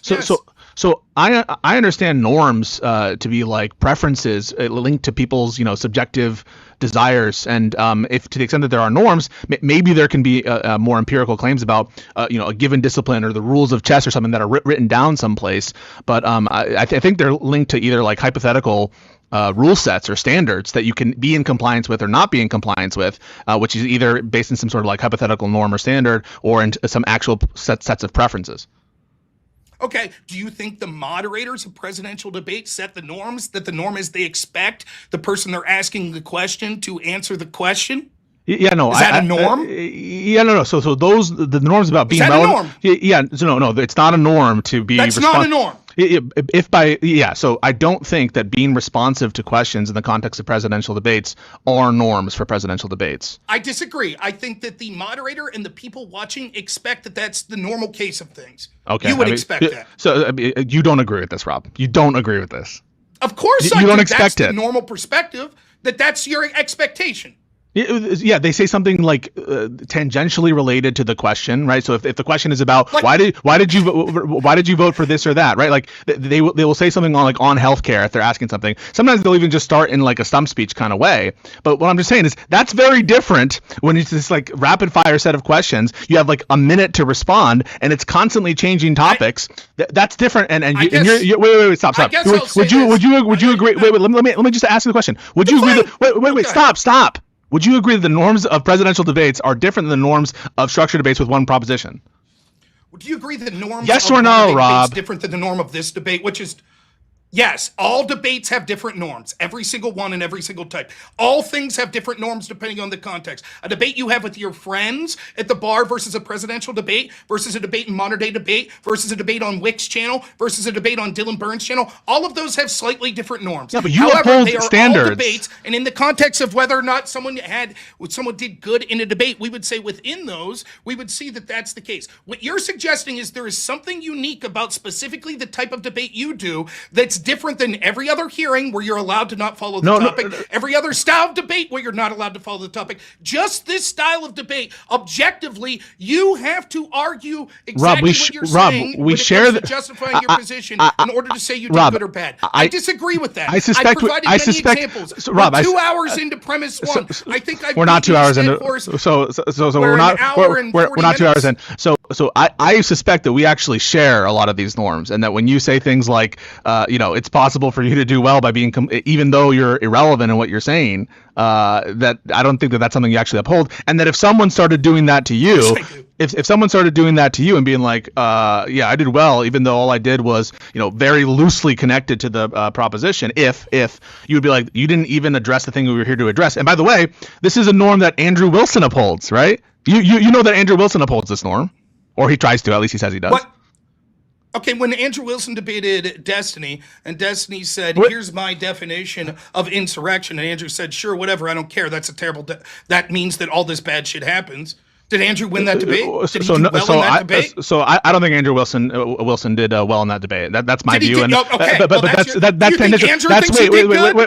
That's tangential, right? You agree that Andrew, you're like someone that you interact with, someone that you think is a good debater, he upholds these norms, right? Or at least he tries to. He professes to. No, I just gave an example why that's not the case.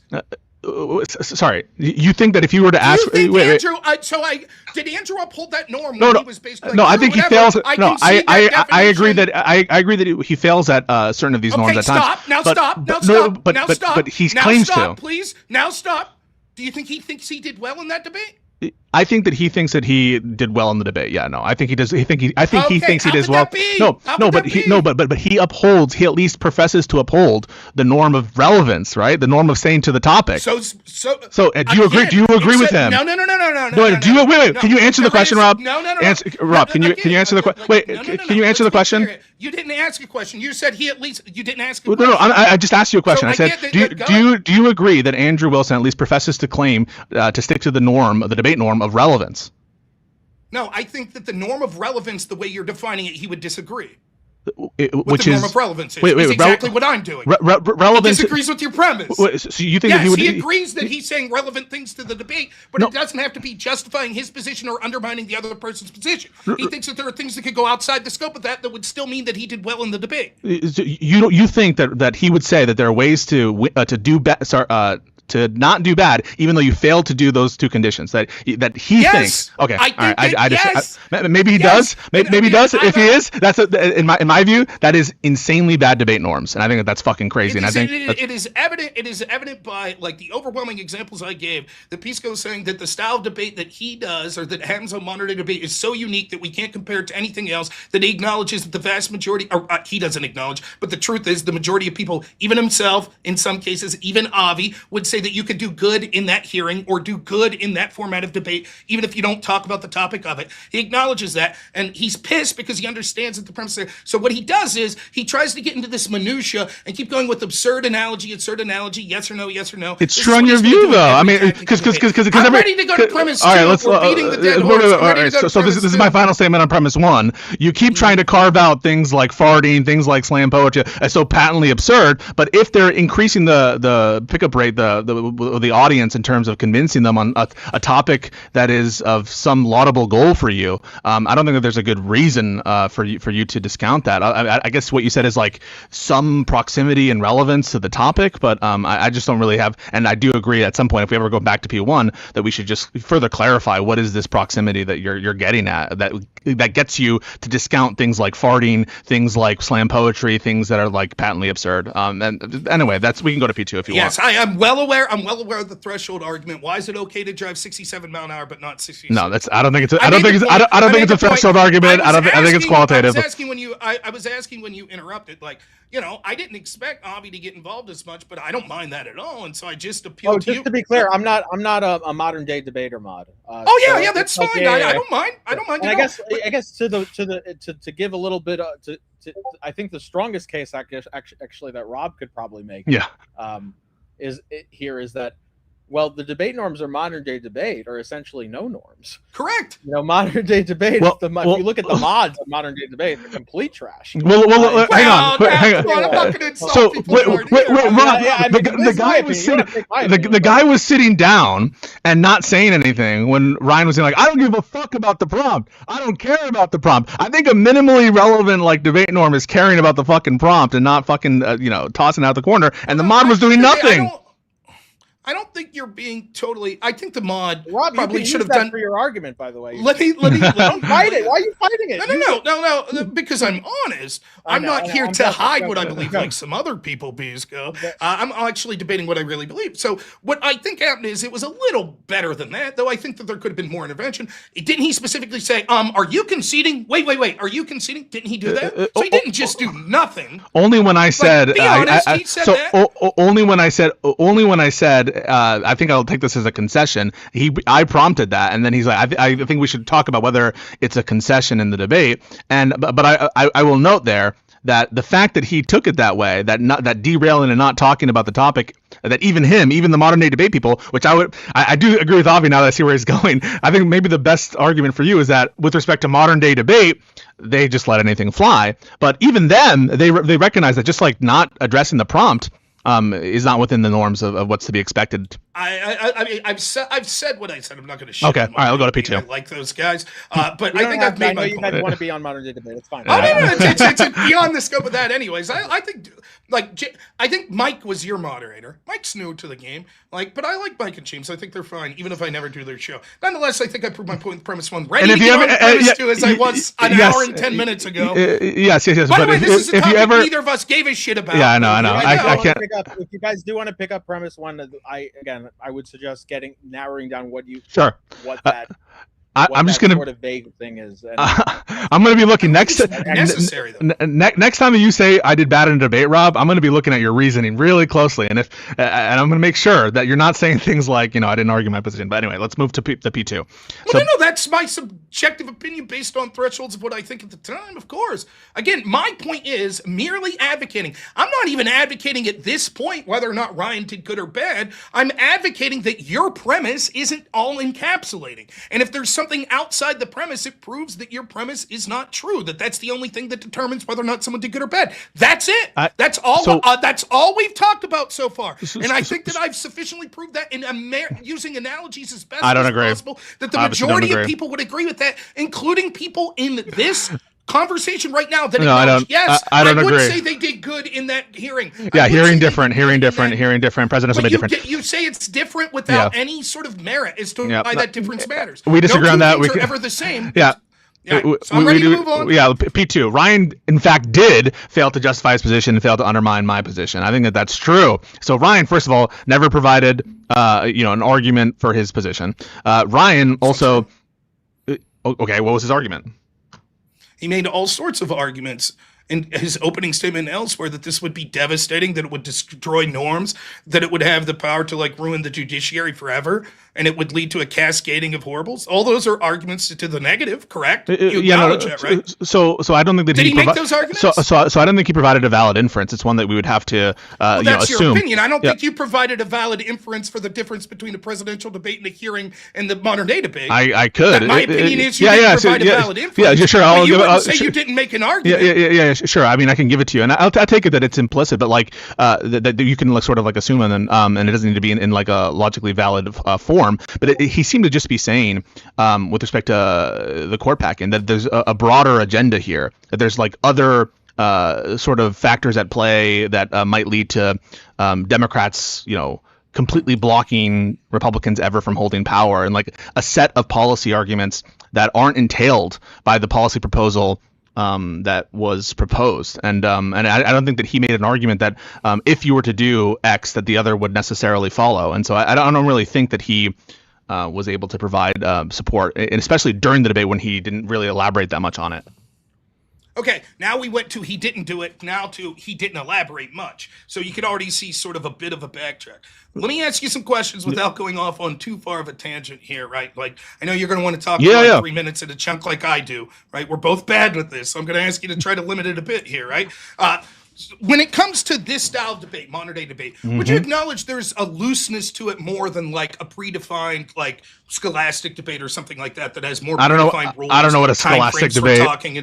I'm not familiar with scholastic debate. There's actual times and things like that. We don't have that. It's usually just like, here's a topic, 5 minutes opening statement, we'll go an hour, 5 minutes close. It's pretty loose, right? I would say the modern day debate standard is probably looser than a lot of the collegiate standards, but that's just going off of what you're telling me because you have experience there. Okay, so, all right, given that now, let's put that in our back pocket for a second. Okay. Do you think that the prompt, and the specific prompt was the same as the second prompt we'll be doing tonight, correct? Yep. Okay, that's correct. Just make sure, because I don't have that video in front of me. Yeah. But the prompt is, quote, Democrats are justified in expanding the Supreme Court. That was the prompt? That's the prompt.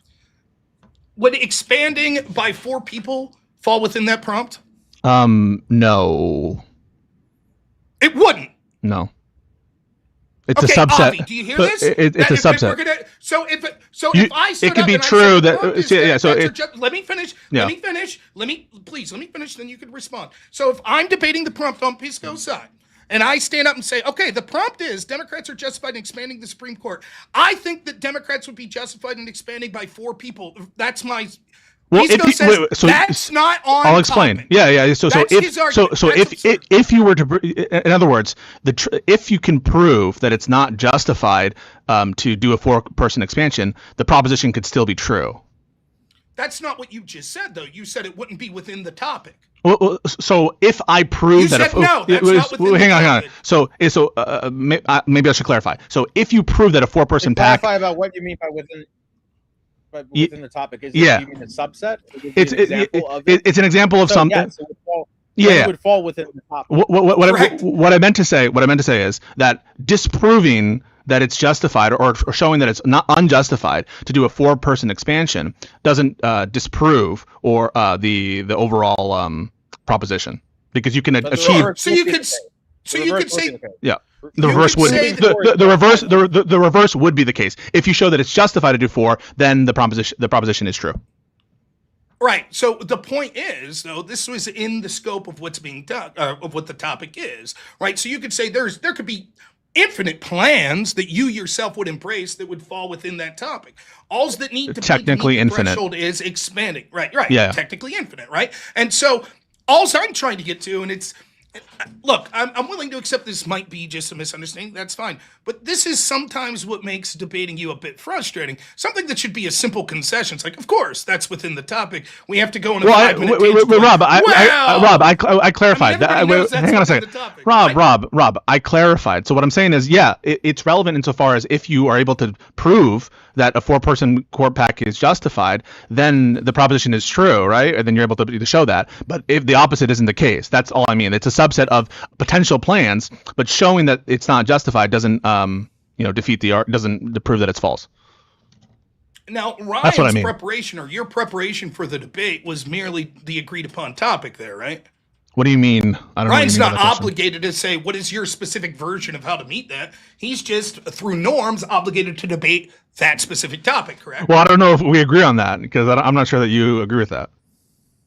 On norms, Wait. you just said you just asked. You just yeah, for my norm certainly I think he's required to debate that. So, but your not norm, on your we're norm. talk about your norms. Yeah, that's all I'm No, saying. Is on no, my no, norm, on my well, norm, that's- yes, not that's- yours, not yours. Okay. Mine, not so yours. Did Ryan? So when Ryan's arguments, almost the entirety of the debate, were about the damages of packing the actual plan that's being suggested of 4 people and how damaging that was that on topic? I think the damage, like the potential consequences, are on topic for sure. But he's not showing why we should expect that those things are likely to occur. He's not increasing or decrease. He's not decreasing the credence level in one of my premises, right? I'm the one who's offering this this argument, and he's just saying that he's claiming that these things will occur. All these negative consequences will occur, but he's not providing justification for that claim.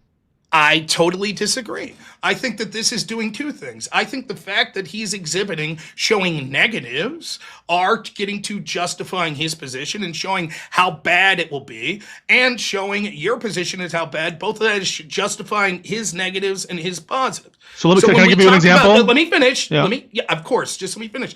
In the first premise, when we were talking about farting, this, that, and the other, Mm-hmm. I'm arguing against that premise. But what I'm saying the whole time is, Ryan, although he may not have been addressing the specific plan that you were outlining, was addressing specific plans that are the most common, that are discussed, and what you really believe. Yeah, he could do And that. I He could be totally no, successful at that, and he could prove I his think- case beautifully, and it wouldn't make it so that he's correct. Can I finish? Yeah. I promise. Remember when I said put that in your back pocket? Sure. Right? That it's not as structured as other forms of debates. I think that it is entirely reasonable when debating a prompt to be debating the actual beliefs and practical application of the position in power that want to affect it and the person you're debating. That's P1. That's P1. That's Let me P1. finish. We're done with Let P1. me finish. No. I think that that's entirely reasonable to do. I think that that is still on topic, that the topic could easily be read. And let me give you an example why. Let's say that me and you start arguing online, right? And we're talking about the, what the hell do you call it with Trump? The fund that he has. The anti-weaponization fund. Yeah, the anti-weaponization fund. And let's say I'm like, hey, Pisco, like, this is a good thing. And you're like, this is fucking corrupt. It's ridiculous. You want to debate about it, Rob? I said, sure, let's debate. Here's the prompt. Trump should have a fund for anti-weaponization. You're like, sure, I agree with that prompt, right? And so you stand up and you're like, this fund is dog shit. It's corrupt. It's going to give billions of dollars. And I say, oh, no. The prompt just said Trump should have a fund. And my plan is just $1. Trump should have a fund for $1. Yeah, But you then have to say, well, we shouldn't talk about the actual plan or what Rob actually believes. Yeah. Instead, let's So just debate I can $1. clarify you that. Would So say, Rob, that's ridiculous. Let me address we it. should debate what you actually believe. Yeah, no. So there, right, the potential equivocation is on the meaning of the prompt, okay, is what the prompt means, right? So if you are referring to, the anti-weaponization fund, you're by definition not referring to the hypothetical non-existent 0.00001 whatever cent plan that you've just devised, right? So there, it's just the clarification is on Is what the the fund in what the effect? prompt. Wait, hang on. There, it's just like what's the best interpretation of this proposition, right? That's a semantic question. How to interpret the proposition? Exactly. That's Yeah. my argument. No, is but- the fund in effect right now? Not right now. It's No. proposed. It's- It's proposed, correct? No, but it's a plan that was attempted to be implemented and that actually is referring to a specific thing. Yeah. Right. Just like Ro Khanna's plan. Just like Yeah, yours, no, but to pack no. the court with 4 people. No, Yes. because if Yes. Who's outlined the plan to, No. who in real world has outlined, that's in political, has outlined the plan to pack with 1? Who's yes, done that? yeah. So I'm not sure if there's Show a me the specific Democratic person. politician I'm that's done I'm not sure if there's a specific person who has done that, but there wouldn't need to be for that to be the best reading of the proposition. Correct? Yes or no? Now there's but again, see, what we Wait, get can is you answer the best question, reading. Rob? I did, Is that true or not? Can I? I'll answer, but like, can I say something you do? I don't hear when you say it because you're like, well, because blah blah blah. Is that true? Yes or no? And you like say it real fast. Okay, Rob. Okay, so here's the whole yes or no thing gets a bit ridiculous. There doesn't need to be a specific plan, right, for the best or a proposed plan for the best interpretation or a reasonable interpretation of a prompt to be X or Y. All right, so I wouldn't need to show you an actual Democratic politician who's proposed a certain thing for the semantic understanding of that proposition to be best read to be one thing, not the other. When I read that, my interpretation of it is the actual practical plans that Democrats are going to be suggesting, or possibly the actual practical plan that's being suggested by the person in the debate. Both of those, I think that's the best. Let me finish. I think that's the best reading. Just like you would think so about Trump's weaponization fund, you think the exact same thing, right? Yeah. The exact reason that you have that, yes, Rob, I would reject that the topic should be about your plan to just have a fund for $1 is the exact same reason that I think it's totally in bounds for Ryan to say the same about your plan. It's not what you really believe. Let me real quick. And so what I'm saying is, at the end of the day, at best you could have you just have a subjective disagreement on, quote, the best reading of the topic. But you've already conceded that Ryan's arguments are germane to the topic. Yeah. So his, now it's just, are they the best germane? So no. Stop. There's been absolutely zero concession. So for him, right, if he's able to prove that a 4-person court pack is not justified, then he hasn't proven that the proposition is false, correct? No, not if his reading of the proposition. All right, so let's get into that. Let me finish. If his reading of the proposition is what you really believe and what Democrats really believe and are going to push for. Yeah. No, I think his reading of the proposition is and this is buttressed by the fact of your actual conversations before the debate with him. Let's just try to stay focused, okay? So I'm very focused. Okay, so with respect to the best reading or a good reading or a reasonable reading of the debate proposition, okay, of Democratic court expansion. You're falling out on us. That's always him. He's always got his laptop. You're always in that exact spot too, Avi. Because I have my laptop. No. I adjusted my position. Sorry. Yeah. So there you go. That's giving me. It's making me dizzy. It's making me freaking dizzy. Shit. So in terms of semantic reading of the proposition and what the actual the meaning of those terms are, we can quibble about that, and I want to quibble about that. But even if I thought that the best reading of the prompt were Ro Khanna's plan, he didn't justify that position either. Okay, and he didn't undermine my arguments with respect to a hypothetical prompt that wasn't actually the prompt. So even if it were the case that the best reading were a 13-person court expansion, I would not. He didn't argue that case either. He didn't provide justification for his views. But on the actual reading of it, it doesn't say. Can we stop there? Do you mind if we stop there and address that? Yeah. Okay. Go for it. Yeah, go for it. The reason for that is because you spent half of the debate doing a meta conversation. He gave you every out. Now, I remind you, your conversation before the debate was originally you wanted the prompt to be they should add 1 seat. Ryan rejected that. And he said, you take the prompt as ever you want. That was a clear sign that Ryan wasn't taking this prompt to mean just 1 seat. Now, you might disagree with what he thought the best reading of the prompt was, but it's certainly germane, and all of the arguments he made would be encompassed by the prompt. They might not be totally defeating of what you think your plan is, which is encompassed by the prompt.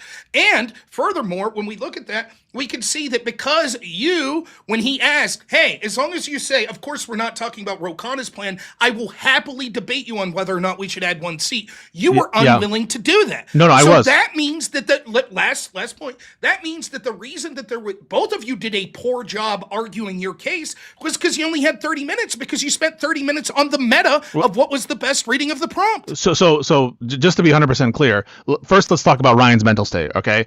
Ryan, if he really thought that the meaning of the proposition was the one that you're suggesting, he would have said, this is the prompt. That's not what he said. He did.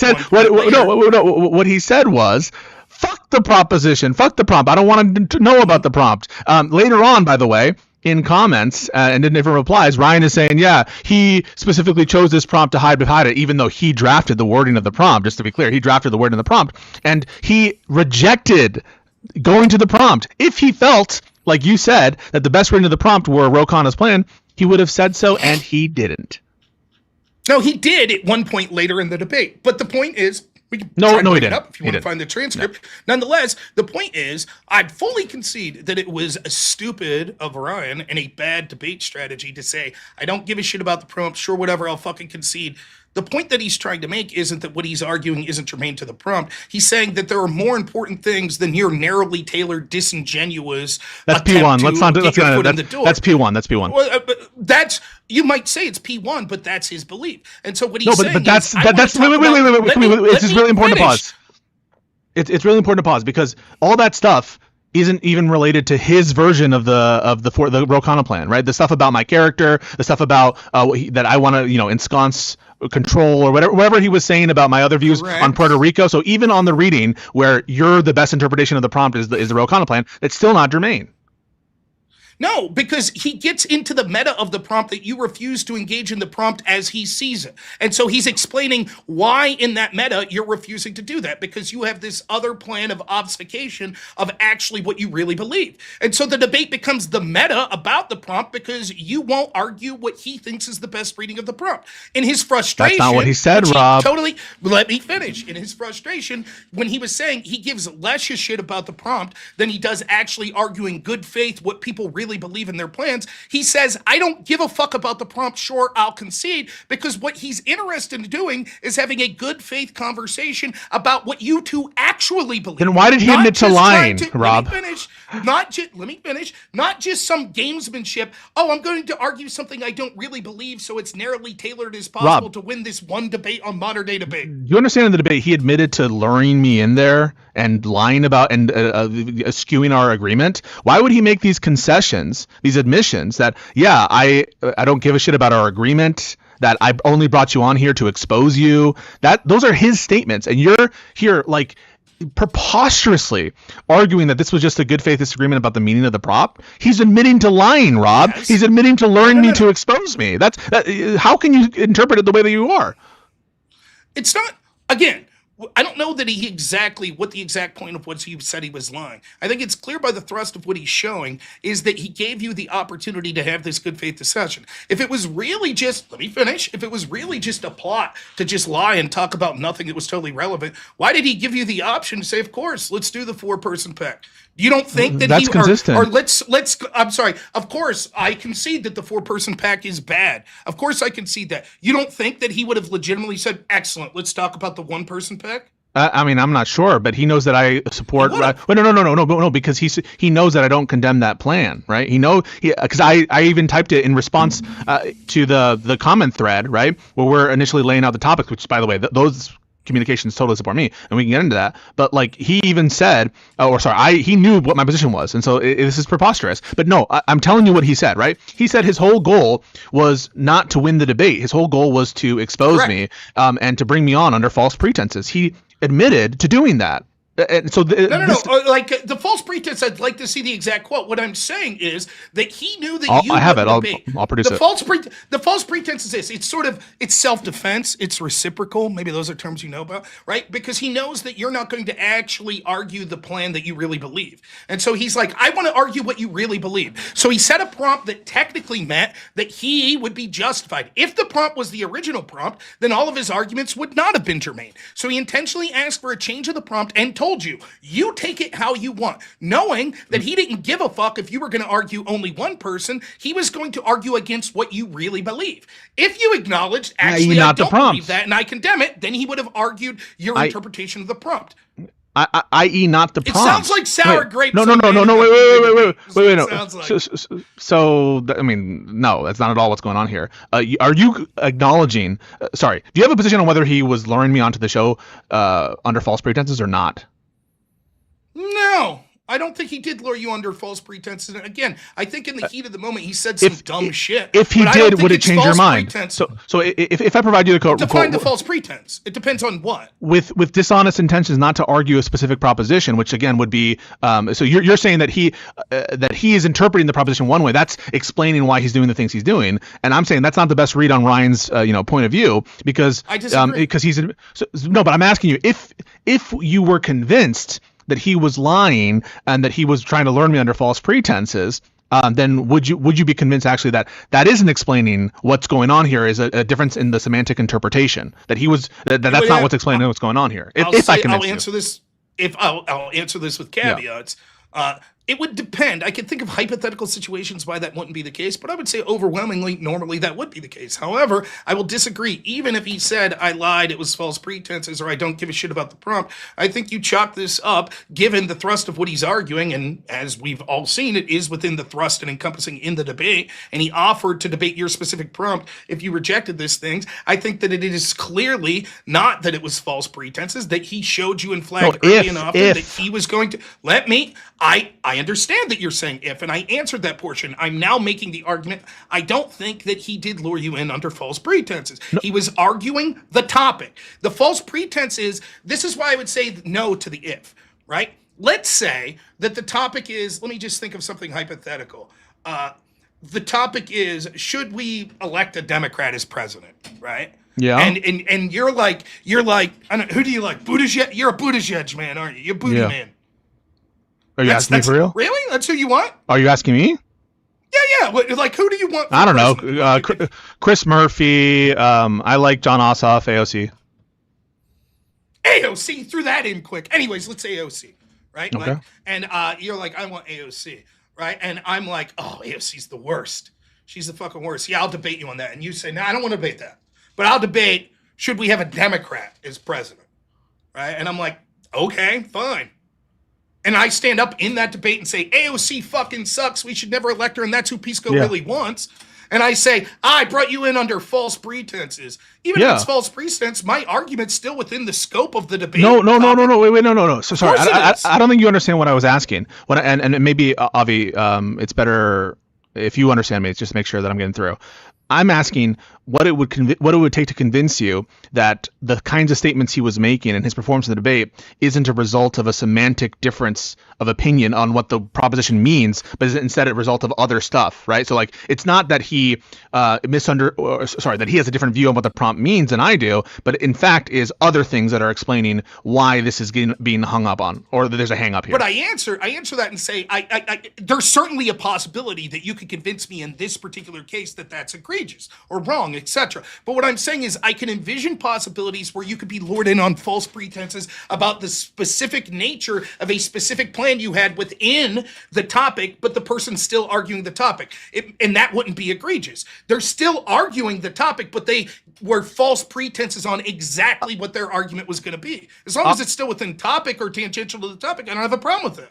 Do you see unless it's like really egregious, he's attacking your family. So let me see if I understand this. So Pisco, what you want from Rob is you want some sort of goalpost that he could give you, so that if the universe were to present with some evidence, he would be convinced that it's not an issue of crosstalk about what the semantics of the debate topic are referring to. Yeah. It's not an issue of like, oh, by expand we mean by 4. It's not an issue of by expand we mean by 1 or 4 or any other number.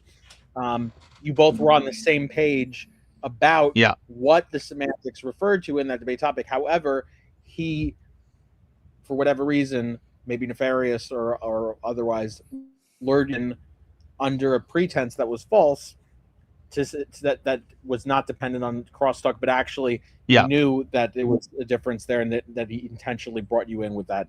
Right. That it's not just this thing of like he has his own interpretation and that's fine. That there's another reason for it, which includes the one that I'm proposing. So your question is then, what would change? What would it take? Question to you, Rob, what would change your mind on that? I don't know, because what I'm explaining is there are situations where I can envision even there would be okay.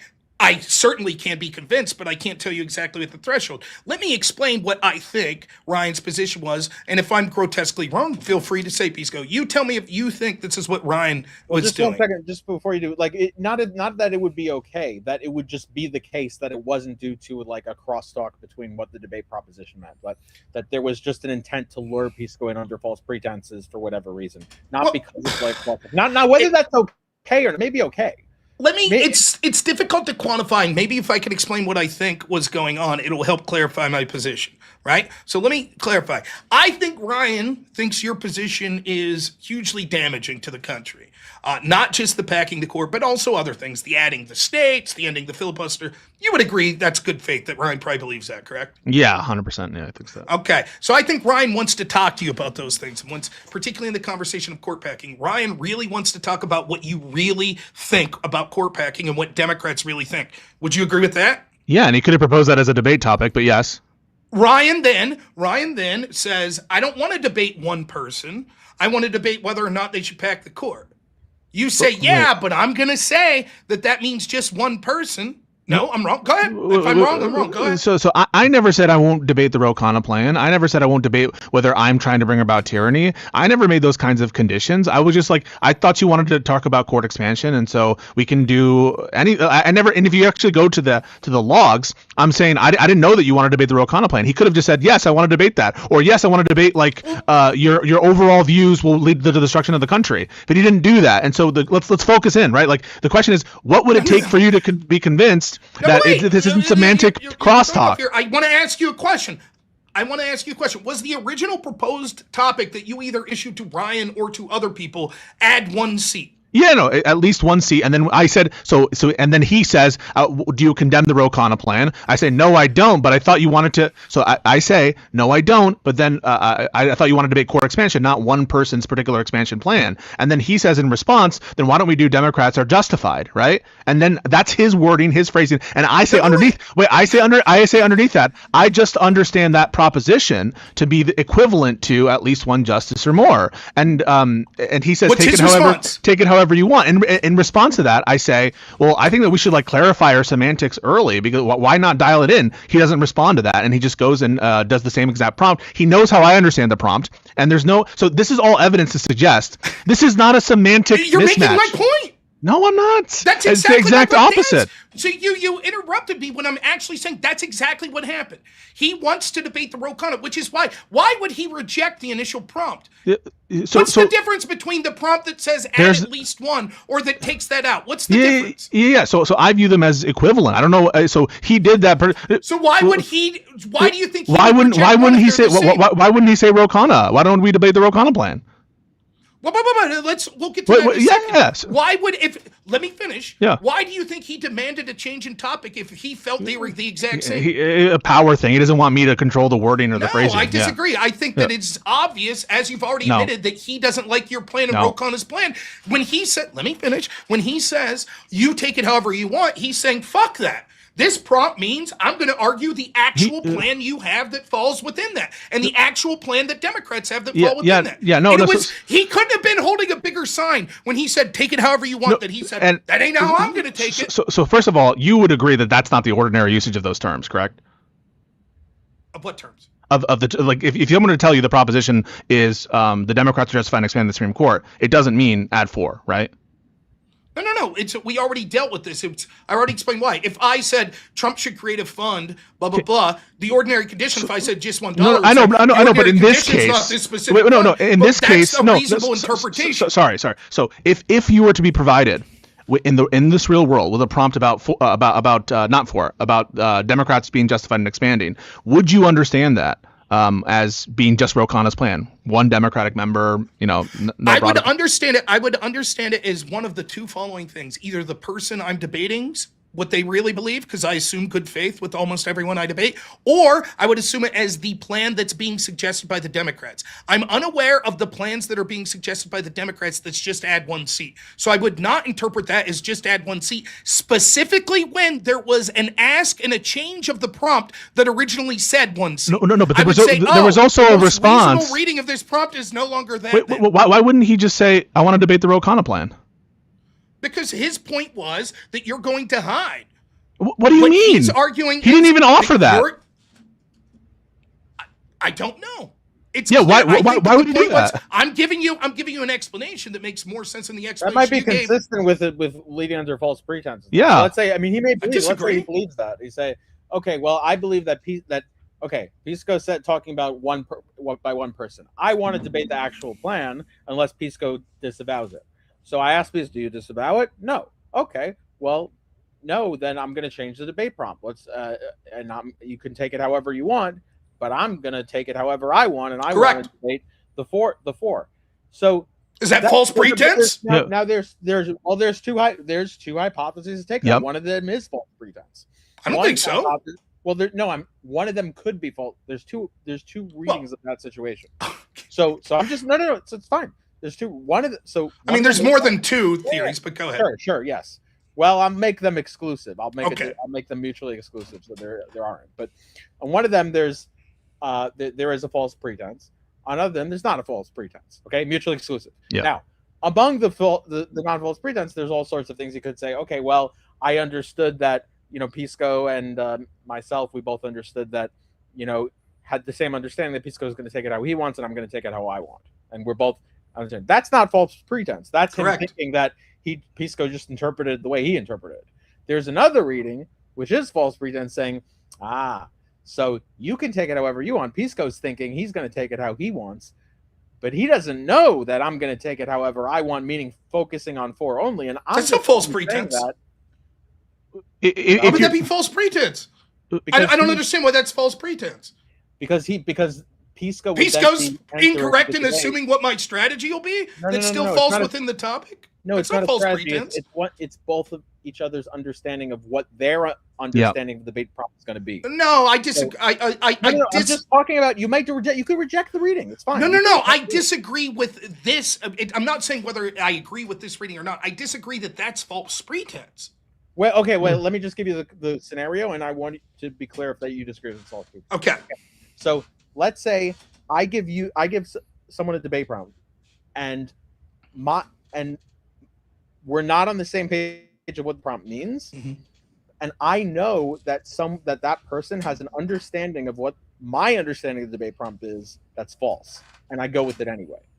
So I think this person isn't going to interpret the debate prompt in a way that's not true, but I'm fine with that because I want to debate it my way anyway. which is exactly what happened. That's not false pretense. It's not What false do you- pretense. No, How is it let me not? explain why. Let me explain why. Did you ever do these like mini debates where they'll just come up with a topic in the moment? You know what I mean? I do these all the time. You do these panels, and they'll be like,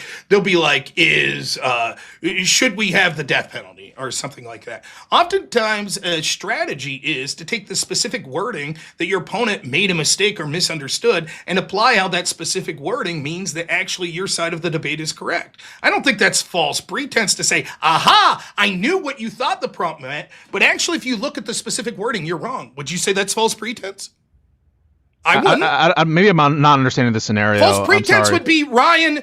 False pretense would be this. Ryan says, sure. You take it however you want. And then you go in and read your prompt, and Ryan stands up and says, you're a shitty husband. No. And I really wanted to. That's false pretense. No. The false pretense would be going into debate knowing, right, that I have an idea about what Ryan means by the prompt, by what Ryan means by the proposition, and knowing what my understanding is, and notwithstanding that, right, continue to go forth with no intention to either clarify or actually debate that proposition as understood. And knowing that it's false. If Ryan knew that Pisco's understanding of what the prompt was false, and he went into it anyway without any attempt to clarify it, with presumably having the presumed norm of clarifying what they're going to be debating about beforehand. And when he that's what happened. The question is not would. Yeah. If that did happen, would it be false pretenses? No, and let me answer why. One, I don't think that there's even a charitable reading that that's what happened. So I understand. I Pisco, please. I just want to let it know, because what happens is we deal in these hypotheticals enough, and then an audience that isn't paying attention accepts these things as true because they don't hear 40 minutes later when I get to and it didn't happen. So I want to clarify at the outset that I don't believe that's what happened. That's okay with everyone, right? Then I say, even if that is what happened, I again think that it's not false pretense. If Pisco has a fundamental misunderstanding, if the prompt says, the court should, if the prompt says something that Pisco has a fundamental misunderstanding, and it would be laughable, and we could all look and say, for example, if the prompt is, let me think of a country that's landlocked. Congo's landlocked, right? I think so. Democratic. And if the prompt is, Congo should build a seaport on their coast, on their ocean coast, and Pisco says yes, And he gets up there, and then I stand up and say, you dumbass. They don't have an ocean coast. Was I obligated to tell him because I knew that he was mistaken? No, that's different. Obligated to tell him? That's it's different. Slightly different. No, completely but it's different. the same idea of the gamesmanship of the debate. No. Let me finish. If Ryan's reading of the debate is one that is technically accurate by the words of the actual prompt, him knowing that you're like, oh, I interpret it as meaning this, and Ryan saying, I disagree. Technically, it's not false pretense for him to follow the technical wording of the prompt because you had a disagreement. That's not false pretense. But Rob, that's about like facts in the debate or what's in dispute or something, and those are about like what it's not about the fundamental reason we're there in the first place, right? That's just about like what facts are available or what's obvious or not obvious. But let's say that you knew to a certainty, right, that I had a particular understanding of a given prompt that was false, and that, in other words, I'm preparing to debate something that isn't what we're there to debate about or something, and you know that in advance, and you have the opportunity to clarify that I'm preparing for a different debate, and I'm just wrong, let's say, in the hypothetical. You fail to clarify, even though you know that. Don't you think that's false pretenses? Not if the position that he's taking of the reading is the accurate interpretation of what the prompt is. That is on you, that you have made a mistake and fundamentally misunderstood. Now, okay, I mean, like, I've said all I can there. Now let's get to whether or not that's what actually happened. I think that clearly that's not the best faith interpretation of what happened. It is. Certainly, you can't prove. Can I make my case? Can I make the case? Wait, can I make? Well, yes, it's all circumstantial. So the reason why you knew that it's sandbagging and that was his intent is, number one, he admitted. All right, so we have an admission that he was trying to lure me in. He even said it was useful. He said, "quote It was useful to get you here." When I was inquiring as to why you let this proposition hang, he said it was useful to get you here. So admissions, a direct admission that the reason the debate is framed the way it is, with the wording it is specifically to lure me. He disavowed the agreement that we had on the debate. So the fact that he's disavowing an agreement and saying, I don't give a shit about our agreement, that is implicitly acknowledging that there was an agreement that he's not keeping to, right? Otherwise, why would he say that? Why would he give an admission? I don't give a fuck about our agreement. If there actually was, as part of the agreement, an agreement to debate a proposition, that he's right about what the meaning of that is. Number 3, it's consistent with his. I'm giving you a bunch of that. Yeah, okay. I'll summarize. Quick? I don't. Okay, I do remember all of it. Right? Okay. That's so fine. Signpost it. Yep. So number 1 are the admissions. All right, the admissions to luring specifically.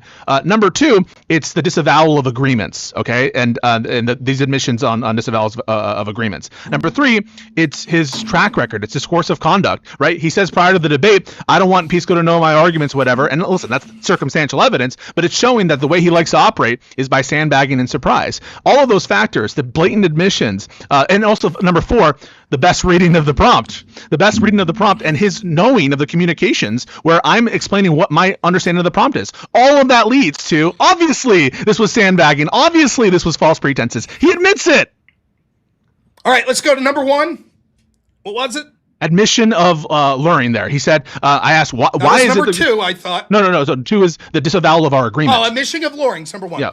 Yeah, people lure people in debates all the time. It's not disingenuous or anything like that. Of course, there's nothing scummy about saying. No. You're not understanding. You into this. Let me finish. I sit there and let you go on a great line. No, you're not understanding that. I want to correct. You're not understanding that. No, you don't. Steal me in your position. Yeah, go for you it. Tell me if I understand. Okay, what you're saying is when he said lure, that means that he had false pretenses because instead of just saying, would you like to do a debate, he made it seem like you were going to be debating something different. And when he says lure, that's so he could debate what he actually wanted. I don't think it's quite right. No, it's the admission of, like, why did you sign on to this proposition, this specific proposition? It was useful to get you here. No, that's a different point altogether. No, it's an admission. So the idea of yes or no, is it bad faith automatically if someone says I lured you into this debate? No, I don't think necessarily it is. But no.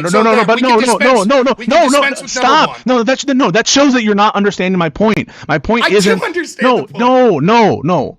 My point is. He wanted to debate you about what you really believe, but you wouldn't do it. That's false pretense. No, stop. That's false. That's false pretense. What you're describing is false pretenses. That is not false pretenses. What would it be false pretenses on your view? What would it be? What would I have to show you for it to be false pretenses? Well, I already argued about the hypothetical you showed wouldn't be false pretenses, even What if would everything be? you said, which isn't what occurred.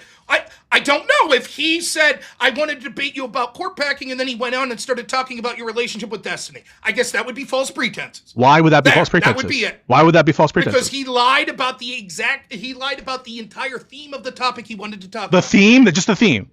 That's all. Yes. So Yes if or it's, no? That's insane.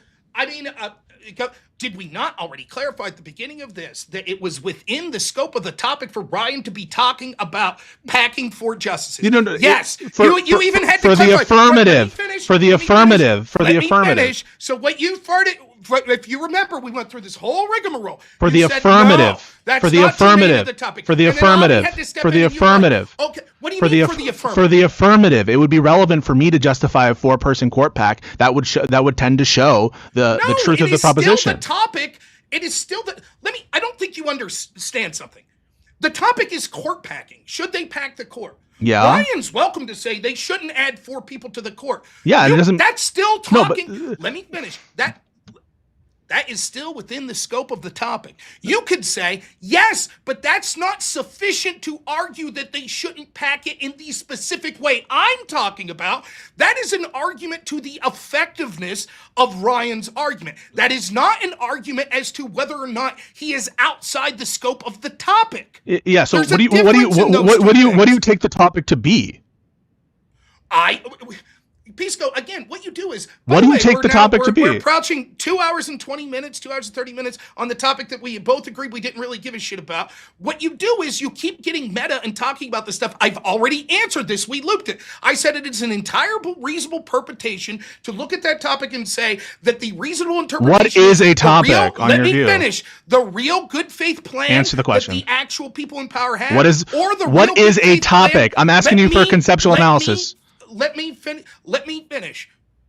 I'm explaining. You're not listening because you're debating. You're not explaining what a topic is. Shit. I am explaining. The reasonable good faith topic or understanding of the topic would be what the actual party is advocating for or what the actual belief is of the person I'm asking what a topic Your is. actual belief. What is a topic? Yeah, that's what I'm asking. Yeah. How do we know if we're within a topic? What is a topic? A topic is the agreed upon frame question that should be answered. The proposition, right? That's the topic. The topic is the proposition. I'm saying that his reading of the proposition. Okay, what is it? So you've restated. No. But the point is, anything that's not the proposition isn't on topic. It is his reading of the proposition. You've just defined the term proposition to obfuscate from me explaining to you his reading of the proposition was a good faith reading, that it should be your actual Ryan, belief. I don't think you understand the dialectic. That you're making up to narrowly tailor. I don't think you understand the dialectic and how we got here, right? The whole thing, the reason we're doing this, right, is to get you to explain what it would take for me to show that it's not a semantic mismatch and just like, oh, he understood it this way. What kind of evidence would I need to show? And you're saying even if he knew, right, that he was choosing the proposition, or one of the purposes was knowing that I have the wrong idea about what the topic is, assumedly wrong idea, but to lure me because it's useful to get me there, that even that wouldn't be under false pretenses. So we're trying to get a condition under which I guess I don't know what to do because you keep looping, right? So I'm going to do this. I'm just going to give on your points 1 through 4 my overall objection to this because it's so the meta because you're being upset that you didn't perform well. Totally get it. Right now, so that's what this is all about. For 2 hours and 30 minutes, your feelings are hurt. Okay. What I'm saying is the idea of him luring, or what was point 2? Get to it real quick. Yeah, so he's disclaiming our agreement on the actual proposition. He's disclaiming that our agreement matters to him. That's evidence that tends to show that the agreement was done under the knowingness. He's disclaiming it, that it's false, and that I have a different idea. The reason that he says that, I think the best faith interpretation of looking at that is because he knew this would happen. That we would end up in a 2.5-hour conversation. When I said exactly this is exactly what I meant, and you knew what the interpretation. So he's saying, I don't give a fuck about that. I give a fuck about the actual wording of the proposition. I give a fuck about, even more importantly, in fact, no, you're right. That's not. Let me answer. Fucked up big time. Let me finish. Yeah. He actually gives a shit about what his opponent, good faith, really believes. But not the proposition. But not the proposition. He doesn't care about the Yes, he proposition. does. That's what he Of said. course he does. He said, I don't care about the proposition, Rob. You're He said, blowing I your don't give a mic shit out about because it. you're All right. screaming. We He can't said, hear you. Rob, he said, I don't give a shit about the proposition. How can you maintain that he gave a shit about the proposition? Again, we've already gone through this. What I'm saying is, what he's saying is he gives a shit less about the specific proposition and the specific wording than he does what your actual heartfelt beliefs are. It happens that everything he's arguing also falls within the proposition. He's just saying that specific No, but he proposition doesn't is care less about important. it. That's right. He doesn't care about it when it comes to the context of talking about what we really believe. There is an agreement, a norm. Would you agree that there's a norm when two people are debating something that they're giving you their actual good faith belief of what they actually believe? Yeah, I mean, that's a norm, right? Yeah, unless they're doing like a devil's argument that they actually believe what they're saying. That's yeah. not what you're doing, right? That's Of course it is. No, I believed everything I said. You were giving a devil's advocate argument? No. I didn't. I'm not saying I did a devil's advocate argument. I believed every single thing I said on that debate panel. Right. So what Ryan's doing is his overall frustration was this. The reason he felt he had to lure you in was because instead of offering to debate everyone on what you really believe, you're instead offering to debate them on this narrowly tailored version so you could get some little view, some little hypothetical win to obfuscate what you actually believe. And so instead of pissing around and he assumed that you would be like, I don't want to take that debate, he made it clear as day, and you have no argument as to why this wouldn't be the case other than I don't know power. You literally said the prompt, add by one. He said no. I want it to just be should they add, and you're like that literally meant the same thing to Ryan. It's consistent. It's clear that it's consistent. Difference. It's consistent with my whole notion that he's doing it under false pretenses. It could definitely be the true. Yes, because he's trying to, and this is why it's consistent, right? By introducing the reason I chose one, at least one, is because it's really, really clear. Okay. Now the Democrat, you would agree, it's more clear, it's less ambiguous. I would even grant that than the Democrat justification one, right? So that's the clear language. Now he moves to more unclear language, and I'm like, well, even though it's more unclear, I understand it. The exact same thing. To me, it's the exact same thing.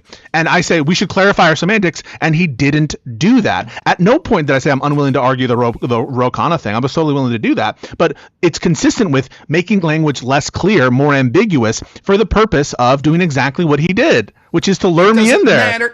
It doesn't matter. His reading of the topic, as we've agreed, is within the scope of the topic. No. You could say that it's not the best reading of the topic, but it's not as if he led you in to talk about court packing and then talked about infidelity. He talked within the scope of the topic, and part of his strategy was to show how you want to advocate for lesser things that you really believe, because in reality, you are the banal face that they put on of extremism. That's irrelevant. That's irrelevant. It is not. It is not irrelevant irrelevant to the overall scope.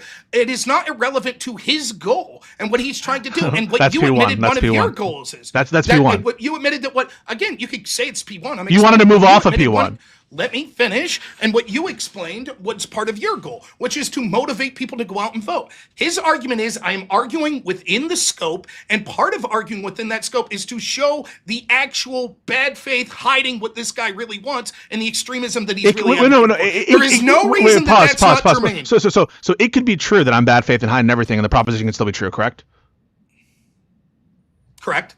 Okay. So isn't that, so if it's the case that you grant, right, that I'm bad faith, you grant that I'm a liar, you grant that I'm hiding my power level, all these things are untrue, by the way, completely untrue. And I've been standing, for example, the reason you know it's untrue is the minute he asked me about the Ro Khanna thing, one time I said, I don't disavow it. That would be one plan I would support. So I'm not hiding my power level. And in fact, on the tweet where he was responding, he knew exactly that what my position is. So there's no hiding of anything. And so, but even putting that aside, even putting that aside, it could be true. All that stuff could be true, and it doesn't change whether the proposition is true or false. It doesn't lower or raise the credence at all.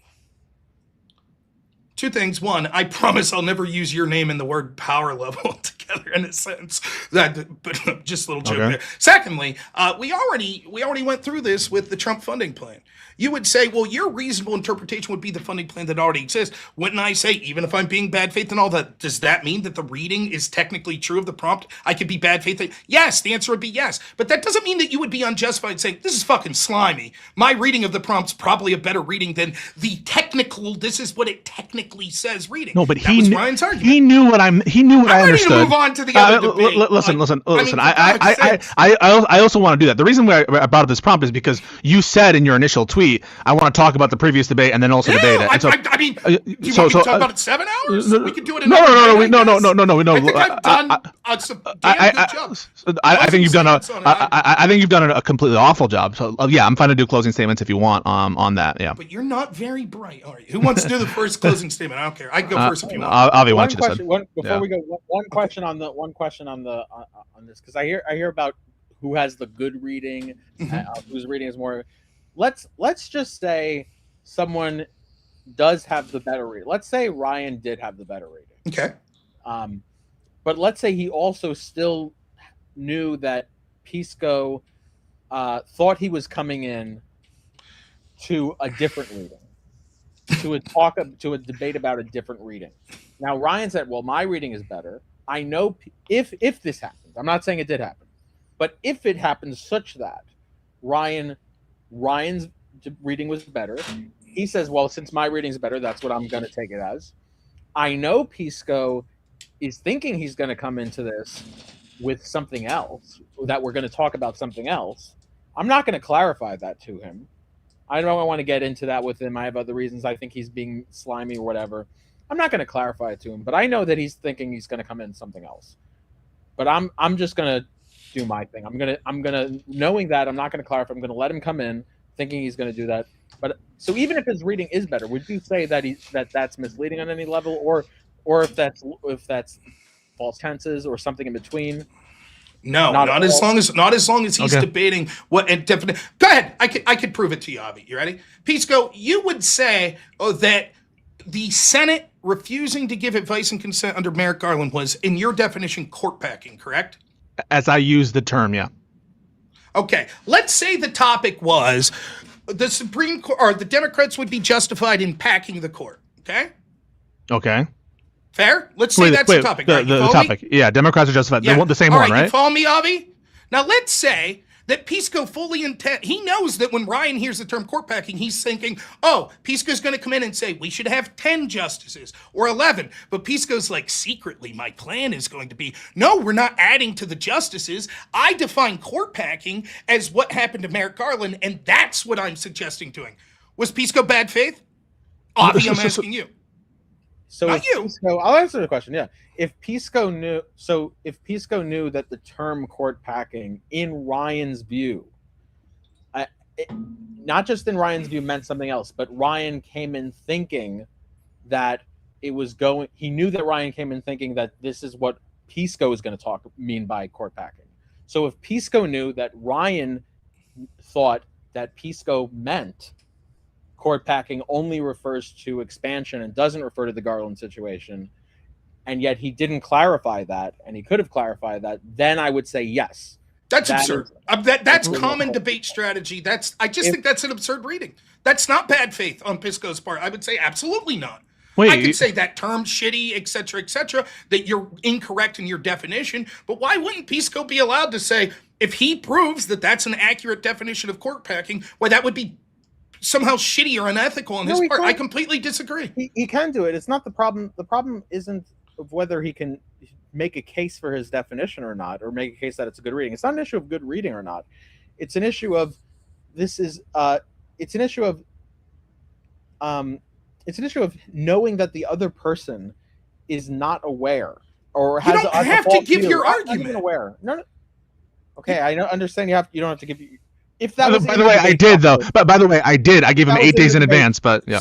Sure. So then, if that was in the debate proposition, if someone said like, this is an example of court packing, and by court packing, you could have a different reading of court packing, but whether it's going to be true or not in the proposition is just going to be dependent on what that's defined as, of what goes into court packing. There's nothing unethical if Pisco would not give his strategy out there. Nothing. And if he said, strategy. What's that? It's not an issue about strategy. Yes, it is. The question I'm just asking is one person getting another person to, under the pretense that they're going to talk about something they're not. That's not. If you're Again, this is absurd. If you know that your opponent is misinformed, you're saying you have to say, just so you know, before we do the debate, you're misinformed. Here's my interpretation. That's absurd. It's an absurd. No, I'm not. No, I agree that wouldn't be No, I agree with you. Okay, then Pisco wouldn't be unethical in the hypothetical. Okay, but I think there's a whether it comes on to one side of this sort of case or the other sort of case, you can debate. But I think there's a difference between saying, here's the debate proposition. You think we're going to be debating this proposition, but I have some by this term, I'm going to fill in the blank with something else that you're just completely thinking something else, and that's how I'm going to pounce on you. Versus, there's some fact about the world about this that makes this debate proposition true or not, and you're just ill-informed, so I'm going to, stomp you on that. I think those two things are very different. In one case, you're misleading the person about what you're even coming in to talk about. In the other case, you're both on the same page, or at least you're not trying to mislead the other person about what you're coming in to talk about. You're just not giving away your debate strategy about what arguments you're going to deploy or what facts you're going to correct them. I gave the exact scenario with Pisco. I don't know what to say other than agree to disagree, and I think the majority of people that have done debate, whether it be professional, at a collegiate level, etc., would totally agree with my interpretation. This is commonplace in debate all the time, that you don't give away your strategy, and that if someone misreads, and you could prove that they misread the words in a debate, that's on them, as long as you could prove that you're arguing within the scope of the actual topic. There is nothing erroneous about that or nothing unethical. But that's Pisco's plan.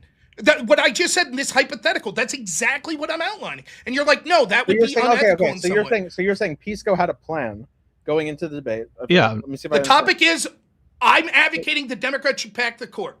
Okay. Ryan interprets that as, Pisco's going to say add numbers to the court. Pisco stands up and said, no, I reject that. No, my form of court packing is this other thing, and they should do it. No, the proposition was about court expansion. That's not the hypothetical. Okay. So let me just make sure I understand. So the hypothetical you're proposing is, Pisco debate proposition in Pisco versus Ryan is court has the term court packing in it. Correct. And then Pisco says, okay, he says to himself, all right, I know that Ryan's understanding of what court packing is, like the Democrats justifying court packing, that's the debate proposition. What court packing means, well, really, there's a difference in terms of how I'm going to take it. I'm going to take court packing however I want. Correct. And I mean not just blocking is court packing. Yeah. Correct. Now, I know that Ryan, he's not ready for that. No, that's not his read. And we're having a conversation, we're trying to clarify what we mean. But I'm just going to say, I take it. I'm going to take it. You could take it however you want. Ryan says, I take that to mean just expansion. I just take that to mean expansion. And Pisco says, well, you could take it however you want. And then he says, then Ryan says, well, we should clear up our semantics. Pisco doesn't. Which I did. This absolutely happened. Yep. Yeah, there's nothing wrong with it. Wait, no. Of course it is. It's sandbagging. And the truth of the yes, it is. Yes, and the truth of the matter is, it might be sandbagging, but there's nothing wrong with sandbagging. It's under false pretenses. It's misleading. Yes, 100% it is. I disagree. I disagree. Okay, you disagree. No, but I just want to clarify what's going on here in terms of the actual use of the term court packing. Ryan knows what I mean by court packing because he's watching all the debates I'm having. I'm giving him my argument ahead of time. I'm saying let's clarify our terms beforehand. I'm being as good faith as possible, and but when he does it, right?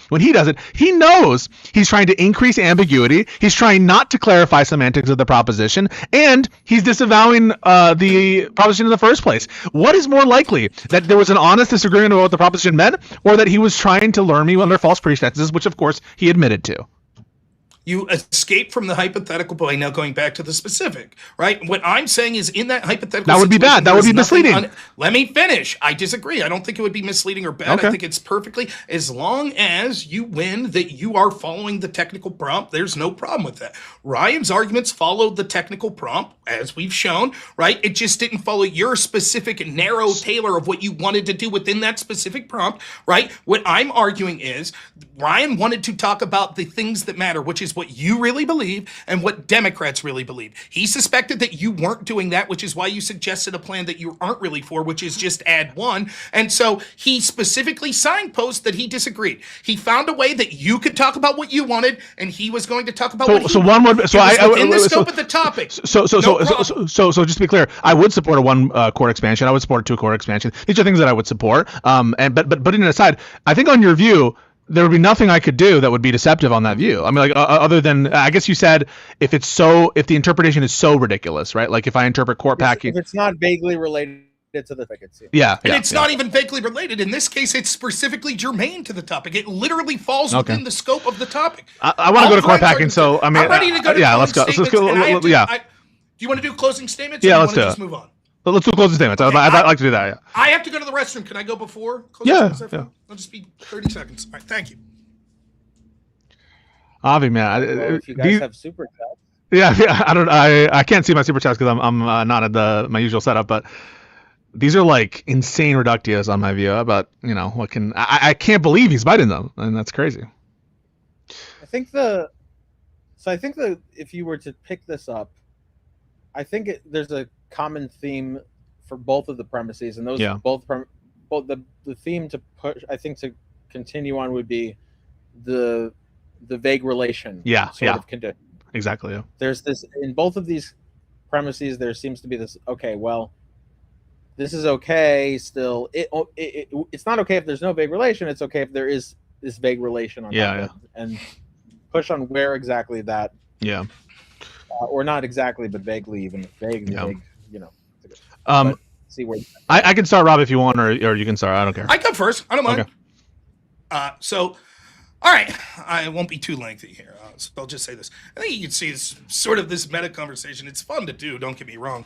But to me, it sounds like sour grapes. I think Pisco was mad that an audience that wasn't him or Ryan, and Pisco, who has generally a larger audience than Ryan, overwhelmingly thought Ryan did better. I think that he knows that court packing is a tough sale, and it's seen as extreme, and he didn't like the fact that extremeness was pointed out. I think that a lot of this is just sour grapes. You can see as we went through the premises, there's a lot of, well, I just think there's a difference, that style debate doesn't count when it comes to premise one, and I think that Ryan was, all of this is just like, you would have believed by listening to him that Ryan was talking about something completely irrelevant to what the topic was, and that's just not the case. I think all of us expect to actually be talking about the positions that our opponents actually believe when it comes to political discussions, and it's a bit frustrating that Pisco, even in that debate, was sort of unwilling to do that, to talk about the full scope of what he believes is germane to the plan. Instead, he wants to narrowly tailor because, as we'll get to in the second debate, what he's trying to do is hide his extremism. And you can see the tactic throughout here. You just hyper-focus on one little thing, and you just beat the dead horse over and over and over again.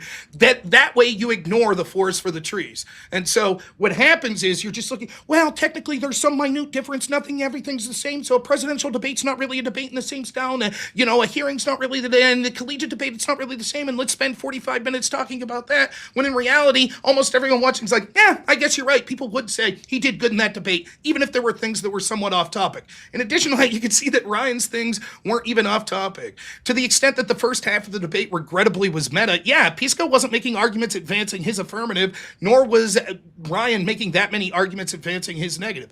Ryan had a goal in the debate, which he accomplished. We've argued, I've showed that premise one shows that you could do good in a debate by accomplishing this meaningful real-world goal, and he successfully showed the extremism of the Democrats and of Pisco's position. In the second half of the debate, Ryan did a phenomenal job of articulating individual problems, as you'll see more of those, with the actual plan that Pisco was outlining. So in everything Ryan said was germane to the topic. The only thing Ryan did bad was out of his frustration for what he was seeing as Pisco unwilling to argue the actual plan that he wants, or at least the full extent of the plan of packing 4, that he said, I don't really give a shit about the topic. I don't give a fuck. I just said what I had to say to get you in here to talk about what you really believe.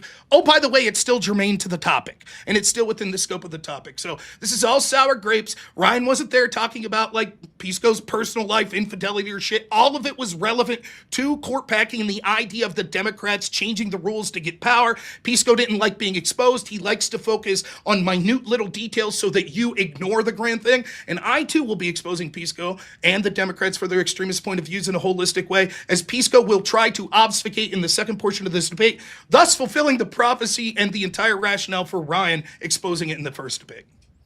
Yeah, so I think that these are all dog shit debate norms that Rob doesn't actually hold to. He would never accept this amount of misconduct and deception if it were someone that was against him, and if this were like a Democrat going against him, and there's like, oh yeah, I know we're here to debate whether or not we should elect Trump or Kamala, but like I want to talk about J.D. Vance, and J.D. Vance is like Trump's vice president, I guess, so it's close enough. It's not tangential enough, and he's like biting these insane reductios. Like, yeah, you could be totally irrelevant to the proposition, and just like in a congressional hearing where the norms are completely different, you could still do good even if you never ever justify your position and never undermine the other person's position. I mean, he bought that bullet, and of course, that all the examples he's providing from collegiate experience and stuff is stuff that Rob thinks is cringe. He fucking cringes when these people have their slam poetry or are irrelevant or whatever, and he doesn't hold that they did a good job there. At the end of the day, he's not going to be able to like really justify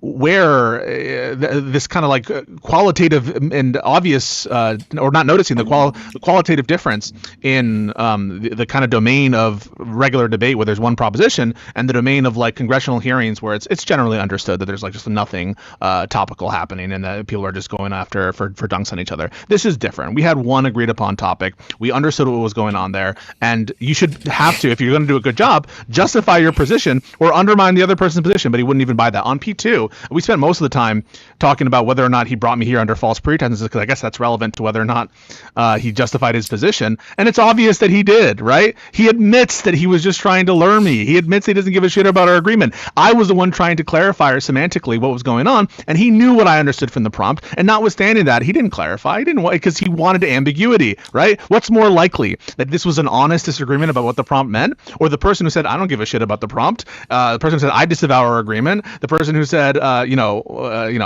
do take it however you want it, and I'm like, why don't we clarify? Refuse to clarify. The one who said, I don't mind surprising you with evidence. I don't want him to see these debates. What's more likely, that this is an honest disagreement about the prompt and its meaning, or that he actually came in here with under false pretenses? And he won't even bite the bullet that even if Ryan knew that I had a particular idea about what the debate is and had the opportunity to clarify what the semantics were and what the meaning was, and refused to do so and insisted on going through with it, that wouldn't be false pretenses. Of course it would be. And that's exactly what the fuck happened. And you watched it as Ryan exploded and shot his whole credibility by admitting to lies, admitting to deceptive conduct. He said himself, quote, my personal credibility, right, matters to less to me than my country. Obvious implication there. I know I lied to you. He said my goal here was to expose you, not to debate the topic. I didn't care about winning the debate. So I mean, he's just trying to give any kind of credence to that shambolic debate by Ryan. It was a pathetic excuse for a performance, and to say that is consistent with not doing bad, I mean, you really just are not upholding any debate norms that we ought to care about. Happy to move on to the core packing.